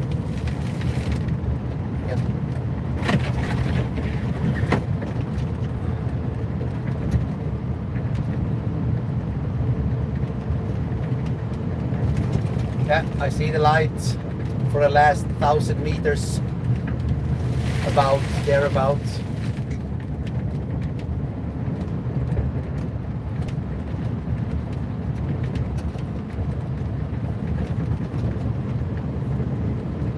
Jag såg inte exakt vad du skrev där, jag ska kolla när jag stannar, jag är alldeles strax fram.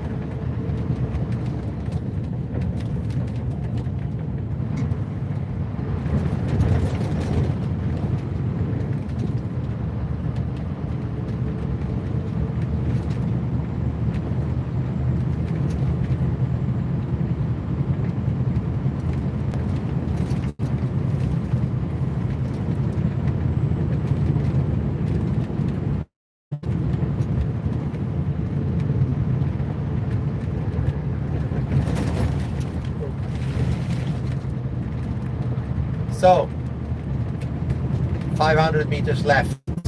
This left, and then a sharp right. Then we're out of the woods.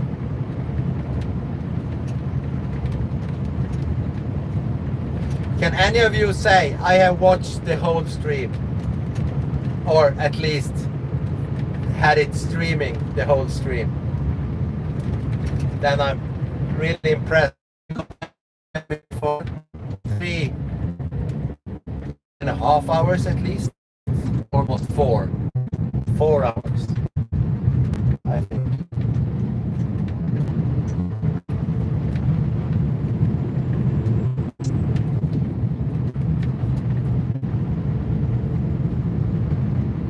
No, it's okay.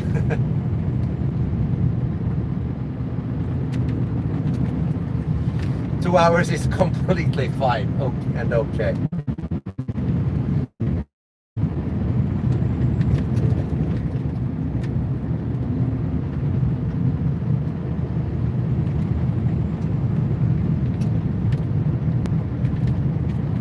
Yeah, the ski race is more important.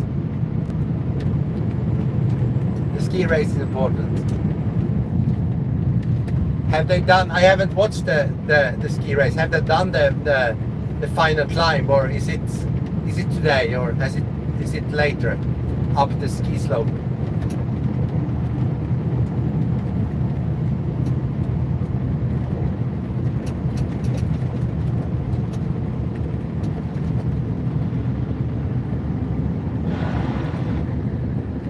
The Charlotte Kalla climb, we should call it, maybe,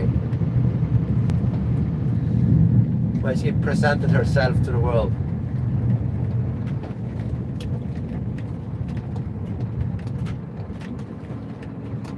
And we are done. Just reversing here and doing this pull out. And it's 100 meters left, but I always stops here and do my notes and enters the time in the logbook, and I will empty the camera of the footage to see the speed.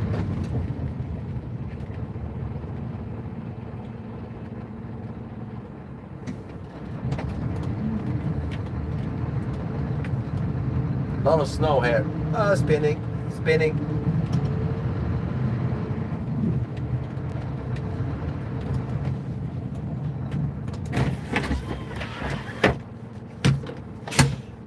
So, we are done. Thank you all for watching. Now I'm going to empty the camera and see what actual speed I was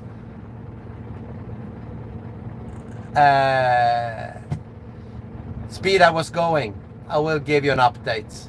I can't do it live because I have to use the internet connection to connect to the camera and empty the information out. So have a really good night, everybody, and maybe I will do another stream later. Maybe I will rest my voice for a little bit and find out where my kids are and everything. Okay, 17:12. I will go back and check that time. Thank you very much. Have a good day, and see you in the next one.